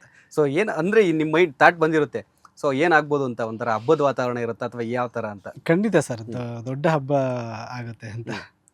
ಓಕೆ, ಇದ್ರ ನಡುವೆ ಇನ್ನೊಂದು ವಿಚಾರ ಏನಂತಂದ್ರೆ ಆಲ್ರೆಡಿ ಡಿಸೆಂಬರ್ 12ಕ್ಕೆ ರಿಲೀಸ್ ಡೇಟ್ ಅನೌನ್ಸ್ ಮಾಡಿದ್ರು ಮುಂಚೆನೆ ಪ್ರೀವಿಯಸ್. ಸೊ ಸಡನ್ ಆಗಿ ಒಂದಿನ ಮುಂಚೆನೆ ಡೇಟ್ ಇವಾಗ ಚೇಂಜ್ ಮಾಡಿದ್ದಾರೆ 11ನೇ ತಾರೀಕು ಅಂತ. ಸೊ ಏನ್ ರೀಸನ್ ಇರ್ಬೋದು ಅಂತ ಏನಾದ್ರು ಅಂದ್ರೆ ಅಲ್ಲ, ಅವರು ನನಗೂ ಇದ್ರಾಗ ಗೊತ್ತಿಲ್ಲ, ಬಟ್ ನನಗೆ ಅವ್ರು ಹಾಕಿರೋ ಪ್ರಕಾರ ಫ್ಯಾನ್ಸ್ ಒಂದು ಅಪೇಕ್ಷೆ ಮೇರೆಗೆ ಅಂತ ಹಾಕಿದ್ದಾರೆ. ಸೊ ಸಿನಿಮಾ ಮಾಡೋದೇ ಫ್ಯಾನ್ಸ್ಗೋಸ್ಕರ ಅಂದಾಗ ಸೊ ಅವ್ರಿಗೋಸ್ಕರ ಆ ಚೇಂಜಸ್ಗಳು ಮಾಡ್ಕೊಳ್ಳೋದ್ರಲ್ಲಿ ಯಾವುದೇ ಇದಿಲ್ಲ. ಹಾಗಾಗಿ ಅದೇ ಅವರು ಹೇಳಿರೋದು ಫ್ಯಾನ್ಸ್ ಅಪೇಕ್ಷೆ ಮೇರೆಗೆ ಡಿಸೆಂಬರ್ 11ಕ್ಕೆ ಒಂದಿನ ಮುಂಚೆನೇ ಬರ್ತಾ ಇದ್ದೀವಿ ಅಂತ ಇದು ಮಾಡಿರೋದು. ಸೊ ಅದು ಒಂದು ಸ್ವಾಗತಾರ್ಹ ಅಂತ ಹೇಳ್ಬೋದು. ಓಕೆ, ಅದಕ್ಕೆ ಅಂದ್ರೆ ಒಂದಿನ ಬಿಫೋರ್ ಬರ್ತಿರೋದ್ರೆ ಏನು ಸಮಸ್ಯೆ ಇಲ್ಲ ಅಂತ?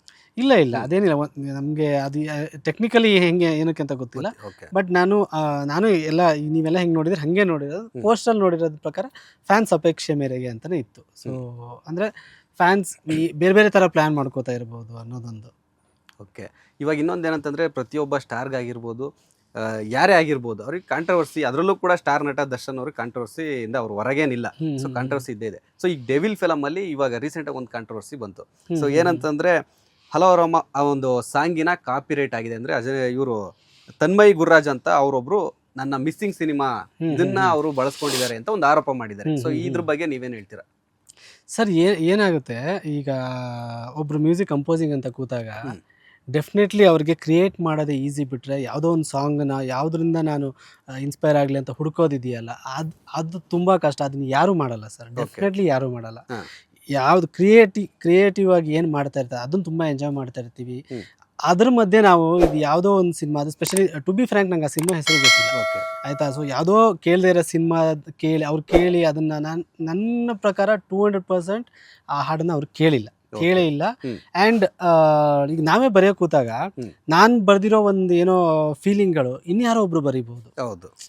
ಸೊ ನಾವು ಹೇಳ್ತೀವಿ ಪ್ರಪಂಚದಲ್ಲಿ ಒಂದೇ ಥರ ಕಾಣೋ ಎಷ್ಟೋ ಜನ ಇರ್ತಾರೆ, 7 ಜನ ಇರ್ತಾರೆ, ಇಷ್ಟು ಜನ ಇರ್ತಾರೆ ಅಂತ. ಸೊ ಯೋಚನೆಗಳು ಬರೋದಕ್ಕೆ ಸಾಮಾನ್ಯ, ತುಂಬ ಸಾಮಾನ್ಯ ಅದು. ಯಾಕಂದರೆ ಎಲ್ಲರೂ ಒಂದೇ ಥರದ್ದು ಮ್ಯೂಸಿಕ್ ಕೇಳ್ತಾ ಇರ್ಬೋದು, ಯಾವ್ಯಾವುದೋ ಮ್ಯೂಸಿಕ್ ಕೇಳ್ತಾ ಇರ್ಬೋದು. ಆ್ಯಂಡ್ ತುಂಬ ಕಷ್ಟದ ಕೆಲಸ ಅನ್ಸೋದು ನನಗೆ ಮ್ಯೂಸಿಕ್ ಕಂಪೋಸಿಂಗ್. ಯಾಕಂದರೆ ದಿನ ಅವರು ಏನೇನೋ ರೀಲ್ಸ್ಗಳು ಯಾವುದ್ಯಾವುದೋ ಸಾಂಗ್ಸ್ ಕೇಳ್ತಾ ಇರ್ತಾರೆ, ಏನೇನೋ ಕೇಳ್ತಾ ಇರ್ತಾರೆ. ಅವ್ರು ಹಿಂಗೆ ಕೂತಾಗ ಅವ್ರಿಗೆ ಕೆಲವೊಂದು ಸತಿ ಗೊತ್ತಾಗಲ್ಲ ಇದು ನಾನೇ ಕ್ರಿಯೇಟ್ ಮಾಡಿದ್ದೀನಿ ಅಥವಾ ಇಲ್ಲಿಂದ ಇನ್ಫ್ಲುಯೆನ್ಸ್ ಆಗಿದ್ದೀನ ಗೊತ್ತಾಗಲ್ಲ. ಯಾಕಂದರೆ ಎಲ್ಲದೂ ಸ್ಟೋರ್ ಆಗಿರಲ್ಲ ನಮ್ಮ ಇದರಲ್ಲಿ. ನಾನೇ ತುಂಬ ಸತಿ ಬರಿಬೇಕಾದ್ರೆ ಏನೋ ಒಂದು ಥಾಟ್ ಬಂದಾಗ ಓಕೆ ಇದು ನನಗೆ ಬಂತ ಅಥವಾ ಇಲ್ಲಿ ಯಾವುದಾದ್ರೂ ಥಾಟ್ನೇ ನನಗೆ ಮತ್ತೆ ಮೈಂಡ್ ನನಗೆ ಇದು ಮಾಡ್ತಿದ್ಯಾ ಅನ್ನೋ ಒಂದು ಭಯ ಕಾಡುತ್ತೆ. ನೀವೆಲ್ಲ ಕೇಳಿದ್ದು ನೋಡಿದ್ದು? ಹೌದು, ನಾನು ಯಾವುದಾದ್ರೂ ಒಂದು ವರ್ಡ್ ಅಥವಾ ಯಾವುದೋ ಒಂದು ಇದು ಬಂದಾಗ ನಾನು ಸರ್ಚ್ ಮಾಡಿದ್ದೆ ಗೂಗಲಲ್ಲಿ, ಈ ಥರ ಏನಾದರೂ ಇದೆಯಾ, ಯಾವುದಾದ್ರು ಲಿರಿಕ್ಸ್ ಇದೆಯಾ ಅಂತಲೂ ಸರ್ಚ್ ಮಾಡೋದಿದೆ.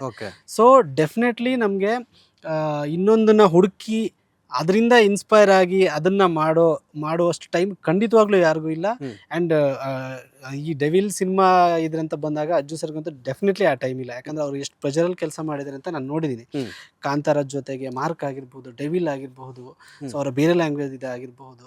ಸೊ ಹಾಗಾಗಿ ಎಲ್ಲೋ ಆಕ್ಸಿಡೆಂಟ್ಲಿ ಅದು ಇದು ಬಂದಿರ್ಬೋದು ಅನ್ನೋದು ಬಿಟ್ಟರೆ, ಅದು ಬಿಟ್ಟರೆ ಬೇರೆ ಏನೂ ಇಲ್ಲ. ಸೊ ಆ ಥರ ಏನೂ ಇರಲ್ಲ. ಅಲ್ಲ, ನೀವು ಕ್ಲಾರಿಟಿ ಕೊಡ್ತಾ ಇದ್ದೀರಾ ಅಂದರೆ ಇನ್ಸ್ಪೈರ್ ಆಗಿ ಏನು ಮಾಡಿಲ್ಲ ಅಂತ ಕ್ಲಾರಿಟಿ ಕೊಡ್ತಾ ಇದ್ದೀರಾ. ನಾನು 200% ಹೇಳ್ತೀನಿ, ಅವ್ರ ಸಾಂಗ್ ಕೇಳೇ ಇರಲ್ಲ. ಓಕೆ, ಅದು ನೀವು ಒಪ್ಕೊಳ್ಳೋಣ. ಬಟ್ ಇನ್ಸ್ಪೈರ್ ಆಗಿ ಮಾಡಿದ್ರು ಕೂಡ ಅದರಲ್ಲಿ ಏನು ತಪ್ಪಿದೆ ಅಂತ ನನ್ನ ಒಂದು ಕ್ವಶನ್. ಇನ್ಸ್ಪೈರ್ ಆಗಿರಿ, ಯಾವುದೋ ಒಂದು ಸಾಂಗ್ ಕೇಳಿದ್ರೆ ಇನ್ಸ್ಪೈರ್ ಆಗಿರುತ್ತೆ. ಸೊ ಅದನ್ನೇ ಎಸ್ ಇಟ್ ಈಸ್ ಕಾಪಿ ಮಾಡೋದಲ್ಲ. ಸೊ ಅದರಿಂದ ಈ ಕಾಂತಾರ ನೋಡಿರ್ಬೋದು, ಅದೊಂದು ಕಾಂಟ್ರವರ್ಸಿ ಆಗಿತ್ತು. ಯಾವುದೋ ಕೇರಳ ಮಲಯಾಳಂ ಸಾಂಗನ್ನ ಇನ್ಸ್ಪೈರ್ ಆಗಿ ತಗೊಂಡಿರೋದು ಅಂತ ರವಿ ಬಸ್ರವರು ಕೂಡ ಹೇಳಿದ್ರು, ಅಲ್ಲ ಆ ಮ್ಯೂಸಿಕ್ ಡೈರೆಕ್ಟರ್. ಸೊ ಇನ್ಸ್ಪೈರ್ ಆಗಿ ತಗೊಂಡ್ರೆ ಏನು ತಪ್ಪು ಅಂತ. ಸೊ ಏನು ಗೊತ್ತಾ ಸರ್, ನಾವೆಲ್ಲರೂ ಈಗ ನಾನು ಬರಿತಿದ್ದೀನಿ ಅಂದರೆ ನೋಯಿಂಗ್ಲಿ ಅನ್ಲೋಯಿಂಗ್ಲಿ ನನಗೆ ಹಿಂದಿನ ಎಲ್ಲ ರೈಟರ್ಸ್ಗಳದ್ದು ಇನ್ಸ್ಪಿರೇಷನ್ ಇದ್ದೇ ಇರುತ್ತೆ. ಓಕೆ, ಅದಿಲ್ಲದೆ ನನಗೆ ಇದು ಮಾಡೋಕ್ಕೆ ಸಾಧ್ಯನೇ ಇಲ್ಲ.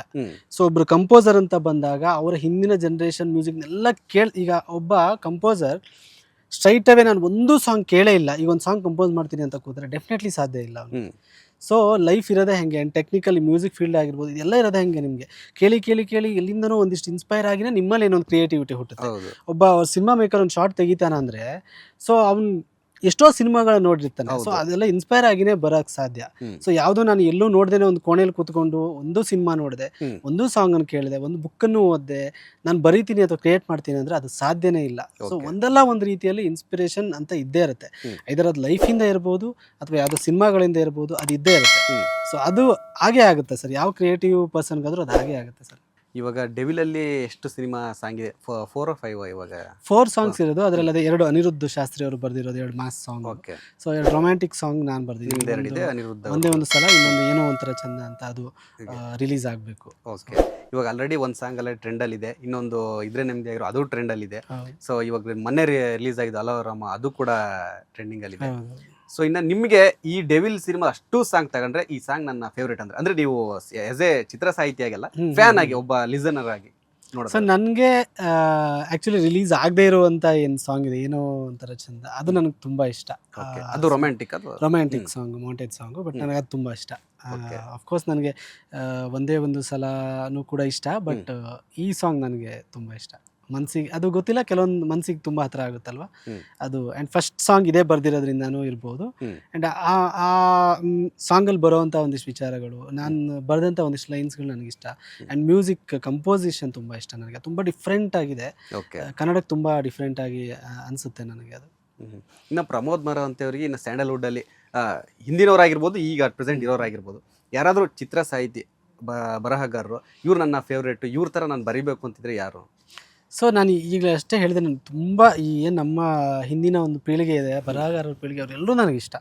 ರೈಟ್ ಫ್ರಮ್ ಕುರಾ ಸೀತಾರಾಮ್ ಶಾಸ್ತ್ರಿ ಅವರಿಂದ ಹಿಡಿದು ಗೀತಾಪ್ರಿಯ, ಆರ್ ಎನ್ ಜಯಗೋಪಾಲ್ ಆಗಿರ್ಬೋದು, ಉದಯ ಶಂಕರ್ ಅವರಾಗಿರ್ಬೋದು, ಹಂಸಲೇಖ ಕಲ್ಯಾಣ್, ಇತ್ತೀಚಿನ ಎಲ್ಲ ರೈಟರ್ ನಾಗೇಂದ್ರ ಪ್ರಸಾದ್ ಕವಿರಾಜ್ ಅವರವರೆಗೂ ನನಗೆ ತುಂಬ ಇಷ್ಟ. ಸೊ ವರ್ಸಟಾಲಿಟಿ ಅಂತ ಬಂದಾಗ ರೀಸೆಂಟ್ ಟೈಮಲ್ಲಿ ಹೇಳ್ತೀನಿ, ಹಂಸಲೇಖ ಅವ್ರು ಬಿಡಿ, ಅವರು ದೊಡ್ಡ ಒಂದು ವಿಶ್ವವಿದ್ಯಾಲಯ, ಸಿನಿಮಾ ಸಾಹಿತ್ಯ ಸಂಗೀತ ಅಂತ ಬಂದಾಗ ಇತ್ತೀಚಿನ ದಿನಗಳಲ್ಲಿ ವರ್ಸಟಾಲಿಟಿ ಆಗಿರಬಹುದು ಎಲ್ಲದನ್ನು ನೋಡಿದ್ರೆ ನನಗೆ ನಾಗೇಂದ್ರ ಪ್ರಸಾದ್ ಸರ್ ನನಗೆ ತುಂಬ ಇಷ್ಟ. ಬಿಕಾಸ್ ಅವರು ಈ ಕಡೆ ಲವ್ ಮೆಲಡಿ ಸಾಂಗ್ನೂ ಬರೀತಾರೆ, ಆ್ಯಂಡ್ ಇವತ್ತಿನವರೆಗೂ ಹಿಟ್ಸ್ ಕೊಡ್ತಾ ಇದ್ದಾರೆ. ಅದು ನನಗೆ ಅವರ ವರ್ಸಟಾಲಿಟಿ ತುಂಬ ಇಷ್ಟ ಆಗುತ್ತೆ. ಯಾವುದೋ ಒಂದು ಧರ್ಮದ ರಿಲೇಟೆಡ್ ಆಗಿರ್ಬೋದು, ಯಾವುದೋ ಒಂದು ಕೃಷಿ, ರೈತರ ಮೇಲೆ ಆಗಿರ್ಬೋದು, ಅಪ್ಪ ಅಮ್ಮನ ಬಗ್ಗೆ ಆಗಿರ್ಬೋದು, ಎಲ್ಲ ಹಾಡುಗಳನ್ನು ಬರೆದು ಸಹಿ ಅನ್ಸ್ಕೊಂಡಂಥ ಒಬ್ಬ ಬರಹಗಾರ ಅಂದರೆ ನನಗೆ. ಸೊ ಅವ್ರ ಥರ ನನಗೆ ವರ್ಸಟೈಲ್ ಆಗಿ ಎಲ್ಲದೂ ಬರೀಬೇಕು ಅನ್ನೋದೊಂದು ಆಸೆ. ಓಕೆ. ಸೊ ಒಂದೇನಂತಂದರೆ ಪ್ರಮೋದ್ ಅವರೇ, ಒಂದು ಸಿನಿಮಾ ರೆಡಿ ಆಗಬೇಕಂದ್ರೆ ಎಲ್ಲರ ಒಂದು ಪಾತ್ರ ಇಂಪಾರ್ಟೆಂಟ್ ಆಗುತ್ತೆ. ಸೊ ಅದರಲ್ಲೂ ಕೂಡ ನೀವು ಬರಹಗಾರರು, ನಿಮ್ಮದು ಕೂಡ ಇಂಪಾರ್ಟೆಂಟ್ ಆಗುತ್ತೆ. ಅಟ್ ಪ್ರೆಸೆಂಟು ಇವಾಗ ಸ್ಯಾಂಡಲ್ವುಡ್ನಲ್ಲಿ ಬರಹಗಾರರಿಗೆ ಯಾವ ಥರ ಪ್ರಾಮುಖ್ಯತೆ ಸಿಗ್ತಾ ಇದೆ? ಅದು ಸಂಭಾವನೆ ವಿಚಾರದಲ್ಲಾಗಿರ್ಬೋದು ಅಥವಾ ಗುರುಸ್ಕೊಳ್ಳೋ ವಿಚಾರದಲ್ಲಾಗಿರ್ಬೋದು, ನಿಮಗೆ ಚಿತ್ರತಂಡ ಯಾವ ಥರ ನಿಮಗೆ ಗೌರವ ಕೊಡ್ತಾ ಇದೆ ಅಂತ? ಸೊ ಬರಹಗಾರ ವಿಚಾರದಲ್ಲಿ ಇತ್ತೀಚಿನ ಕೆಲವು ವರ್ಷಗಳಲ್ಲಿ ಫಸ್ಟ್ ಡೈಲಾಗ್ ರೈಟರ್ಸ್ ಬಗ್ಗೆ ಹೇಳೋದಾದರೆ, ಇತ್ತೀಚಿನ ಕೆಲವು ವರ್ಷಗಳಲ್ಲಿ ತುಂಬ ಒಳ್ಳೆ ಬದಲಾವಣೆಗಳಾಗಿದೆ. ಸೊ ಮಾಸ್ತಿ ಅವ್ರು ಬಂದರು, ರಘು ನಿಡುವಳಿ ಅವ್ರು ಬಂದರು. ಸೊ ಇವರೆಲ್ಲ ರೈಟರ್ಸ್ ಬಂದ ಮೇಲೆ ಸೊ ಅವ್ರನ್ನ ಸ್ವಲ್ಪ ಮಾಧ್ಯಮದವ್ರು ಅವ್ರ ಮೇಲೆ ಬೆಳಕು ಚೆಲ್ಲೋದಾಗಿರ್ಬೋದು, ಆ್ಯಂಡ್ ಸಂಭಾವನೆ ವಿಚಾರದಲ್ಲಾಗಿರ್ಬೋದು, ಆ್ಯಂಡ್ ಗುರುತಿಸೋದಾಗಿರ್ಬೋದು, ಒಂದು ಏನೋ ಕಾರ್ಯಕ್ರಮ ಆದರೆ ವೇದಿಕೆ ಕರೆದು ಮಾತಾಡ್ಸೋದಾಗಿರ್ಬೋದು, ಇದೆಲ್ಲ ತುಂಬ ಒಳ್ಳೆ ಆಗಿದೆ. ತುಂಬ ಬದಲಾವಣೆಗಳು, ತುಂಬ ಒಳ್ಳೆ ಬದಲಾವಣೆಗಳಾಗಿದೆ. ಆದರೆ ಡೈಲಾಗ್ ರೈಟಿಂಗ್ ಅಂತ ಬಂದಾಗ, ಸ್ಕ್ರೀನ್ ರೈಟಿಂಗ್ ಅಂತ ಬಂದಾಗ ಇನ್ನೂ ತುಂಬ ಒಳ್ಳೆಯ ಬದಲಾವಣೆಗಳು ಆಗಬಹುದು ಅಂತ ಅನಿಸ್ತದೆ. ಸಂಭಾವನೆ ವಿಚಾರದಲ್ಲಾಗಿರ್ಬೋದು, ಪ್ರಾಮುಖ್ಯತೆ ವಿಚಾರದಲ್ಲಾಗಿರ್ಬೋದು, ಇನ್ನೂ ಆಗಬೇಕು ಅಂತ ನನಗೆ ಅನಿಸುತ್ತೆ. So compare to dialogue writing ಮತ್ತು ಲಿರಿಕ್ ರೈಟಿಂಗ್ ಅಂತ ಬಂದಾಗ, ಮುಂಚೆಯಿಂದಲೂ ಲಿರಿಕ್ಸಿಸ್ನ ತುಂಬ ಚೆನ್ನಾಗಿ ಟ್ರೀಟ್ ಮಾಡ್ತಾನೆ ಬಂದಿದೆ ಇಂಡಸ್ಟ್ರಿ. ಆ್ಯಂಡ್ ಸಂಭಾವನೆ compare to dialogue writing and story writers compare ಮಾಡಿದ್ರೆ, ಸೊ ನನಗೂ ಕೂಡ ಇಂಡಸ್ಟ್ರಿ ಚೆನ್ನಾಗಿ ನಡ್ಸ್ಕೊಂಡಿದೆ, ಇಲ್ಲ ಅಂತ ಹೇಳಲ್ಲ. ಬಟ್ ಎಲ್ಲೋ ಒಂದು 90% ನನಗೆ ಒಳ್ಳೊಳ್ಳೆ ಜನರ ಜೊತೆ ವರ್ಕ್ ಮಾಡೋಕ್ಕಾಗಿದೆ. ನನ್ನ ಸಂಭಾವನೆ ವಿಚಾರದಲ್ಲಾಗಿರ್ಬೋದು, ಎಲ್ಲ ವಿಚಾರದಲ್ಲೂ ಚೆನ್ನಾಗಿ ನಡ್ಸ್ಕೊಂಡಿದೆ. ಆ್ಯಂಡ್ ಅದೇ ರೀಸನ್ಗೆ ನಾನು ಇವತ್ತು ಇಂಡಸ್ಟ್ರಿ ನಂಬಿಕೊಂಡು ಬದುಕು ಕಟ್ಕೊಳ್ಳೋಕ್ಕಾಗಿರೋದು. ಬಟ್ ಒಂದು 10% ಮೋಸಗಳಾಗಿದೆ, 10% ಪೇಮೆಂಟ್ ಬರದೇ ಇರೋದು. ಆ್ಯಂಡ್ ಅದರಲ್ಲಿ ಒಂದು 5% ಹೆಂಗೆ ಅಂದರೆ, ಅಫ್ಕೋರ್ಸ್ ಒಂದು 5% ಮೋಸ ಆಗಿರ್ಬೋದು ನನಗೆ. ಬಟ್ ಇನ್ನೊಂದು 5% ಹೆಂಗಾಗಿದೆ ಅಂದರೆ, ಇದರ ಸಿನಿಮಾ ಆಗಿಲ್ಲ, ಅಥವಾ ಸಿನಿಮಾ ರಿಲೀಸ್ ಆದಮೇಲೆ ಅವ್ರಿಗೆ ಬಂದಿಲ್ಲ, ಆಡಿಯೋ ರೈಟ್ಸಲ್ಲಿ ಅವ್ರಿಗೆ ವರ್ಕೌಟ್ ಆಗಿಲ್ಲ, ಹಾಗಾಗಿ ಅಂದರೆ ಅವರು ಕೊಡೋಕ್ಕಾಗಿಲ್ಲ, ನಾವು ತುಂಬ ಕೇಳೋಕ್ಕೂ ಆಗಲ್ಲ, ಅವರು ಕೋಟ್ಯಾಂತರ ರೂಪಾಯಿ ಕಳ್ಕೊಂಡಿರ್ತಾರೆ. ಸೊ ಆ ಟೈಮಲ್ಲೂ ಜಾಸ್ತಿ ಇದು ಮಾಡೋಕ್ಕಾಗಲ್ಲ. ಆ ಥರ ಒಂದು 5% ಆಗಿದೆ. ಅದು ಬಿಟ್ಟರೆ 90% ನನಗೆ ಚೆನ್ನಾಗೇ ನಡೆಸ್ಕೊಂಡಿದ್ದಾರೆ. ಆ್ಯಂಡ್ ಲಕ್ಕಿಲಿ ನನಗೆ ತುಂಬ ಒಳ್ಳೊಳ್ಳೆ ಡೈರೆಕ್ಟರ್ಸ್ ಆಗಿರ್ಬೋದು, ಒಳ್ಳೊಳ್ಳೆ ಮ್ಯೂಸಿಕ್ ಡೈರೆಕ್ಟರ್ಸ್ ಆಗಿರ್ಬೋದು, ಸೊ ಇವ್ರ ಜೊತೆ ಎಲ್ಲ ವರ್ಕ್ ಮಾಡುವಂಥ ಒಂದು ಅವಕಾಶ ಸಿಕ್ತು. ಸೊ ಅದೇ ರೈಟರ್ಸ್ಗೆ ನಾನು ಹೇಳ್ದಂಗೆ ಸ್ಟೋರಿ ರೈಟಿಂಗ್ ಸ್ಪೆಷಲಿ ಇನ್ನೂ ತುಂಬ ಚೆನ್ನಾಗಿ ಪ್ರಾಮುಖ್ಯತೆಯನ್ನು ಕೊಡ್ಬೋದು. ಆ್ಯಂಡ್ ಡೈಲಾಗ್ ರೈಟರ್ಸು ಇನ್ನೂ ಜಾಸ್ತಿ ಆಗಬೇಕು, ಸ್ಕ್ರೀನ್ ರೈಟರ್ಸು ಜಾಸ್ತಿ ಆಗಬೇಕು ಅಂತ ನನಗೆ ಅನಿಸುತ್ತೆ. ಸೊ ಆ ಬದಲಾವಣೆಗಳು ಇನ್ನೂ ಆ ಹಂತದಲ್ಲೇ ಇದೆ. ಇನ್ನೂ ಚೆನ್ನಾಗಿ ಆದರೆ ಇಂಡಸ್ಟ್ರಿ ಇನ್ನೂ ಚೆನ್ನಾಗಾಗುತ್ತೆ. ಸೊ ಓಕೆ, ಅಂದರೆ ನೀವು ಸ್ಯಾಂಡಲ್ವುಡ್ಡಲ್ಲಿ ಅಬ್ಸರ್ವ್ ಮಾಡಿರ್ತೀರ, ಈ ವರ್ಷ ಫಸ್ಟ್ ಹಾಫಲ್ಲಿ ಯಾವುದು ಕೂಡ ಅಂತ ಹಿಟ್ ಸಿನಿಮಾ ಬರಲಿಲ್ಲ. ಇನ್ನೊಂದು ಕಡೆ ಅದೇ ನಮ್ಮ ಈ ಕೇರಳ ಮಲಯಾಳಂ ಫಿಲಮ್ ಇಂಡಸ್ಟ್ರಿ ನೋಡಿದ್ರೆ ಚಿಕ್ಕ ಅಲ್ಲಿ ಯಾರು ಸ್ಟಾರ್ಗಳೇ ಇರಲ್ಲ, ಕತೆ ಚೆನ್ನಾಗಿರುತ್ತೆ, ಹಿಟ್ ಆಗುತ್ತೆ, 100 crore ಕ್ಲಬ್ಬಿಗೆಲ್ಲ ಸೇರಿದೆ. ಸೊ ನೀವೊಬ್ಬರು ಫಿಲಮ್ ಇಂಡಸ್ಟ್ರಿಯ ಒಂದು ಭಾಗ ಆಗಿ ಅಲ್ಲಿರೋದ್ರಿಂದ ಕೇಳ್ತಾ ಇದ್ದೀನಿ, ಒಂದು ಫಿಲಮ್ಗೆ ಸ್ಟಾರ್ ಇಂಪಾರ್ಟೆಂಟ್ ಆಗ್ತಾರಾ, ಕತೆ ಇಂಪಾರ್ಟೆಂಟ್ ಆಗುತ್ತೆ? ಸರ್ ಕತೆಯ ತುಂಬ ಇಂಪಾರ್ಟೆಂಟ್ ಸರ್. ಈಗ ಯಾವುದೇ ಸ್ಟಾರ್ ಆದರೂ ಕೂಡ ಕತೆ ಚೆನ್ನಾಗಿಲ್ಲ ಅಂದರೆ ಜನ ನೋಡಲ್ಲ, ಡೆಫಿನೆಟ್ಲಿ ನೋಡಲ್ಲ.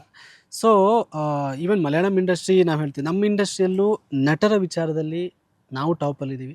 ನಿರ್ದೇಶಕರು ಅದ್ಭುತವಾದ ನಿರ್ದೇಶಕರಿದ್ದಾರೆ, ಟೆಕ್ನಿಷಿಯನ್ಸು ಅದ್ಭುತವಾದ ಟೆಕ್ನಿಷಿಯನ್ಸ್ ಇದ್ದಾರೆ. ಸೊ ರೈಟರ್ಸು ಇದ್ದಾರೆ, ಬಟ್ ಅವರಿಗೆ ಸರಿಯಾದ ಸಂಭಾವನೆ ಆಗಿರ್ಬೋದು, ಸರಿಯಾದ ಸಮಯ ಆ್ಯಂಡ್ ಅವ್ರನ್ನ ಹುಡುಕಿ ಸರಿಯಾದ ತಂಡ ಸೇರಿಸ್ಕೊಳ್ಳೋದಾಗಿರ್ಬೋದು, ಇದೆಲ್ಲೋ ಒಂದು ಕಡೆ ನನಗೆ ಸ್ವಲ್ಪ ಕೊರತೆ ಅಂತ ಅನಿಸುತ್ತೆ. ಸೊ ಅದು ಆ ವಿಚಾರ ಇಲ್ಲಾದರೂ ಆದರೆ ಎಲ್ಲ ತಂಡ ಒಂದು ರೈಟಿಂಗ್ ಟೀಮ್ ಅಂತ ಮಾಡಿಕೊಂಡ್ರೆ, ನಿರ್ದೇಶಕರು ಎಲ್ಲ ರೈಟಿಂಗ್ ಟೀಮ್ ಅಂತ ಮಾಡಿಕೊಂಡು ಅದು ಮಾಡಿದ್ರೆ ಸೊ ನಾವು ಕೂಡ ತುಂಬ ಚೆನ್ನಾಗಿ ಸಿನಿಮಾಗಳನ್ನು ಮಾಡ್ತೀವಿ ಅಂತ ನನಗನ್ಸುತ್ತೆ.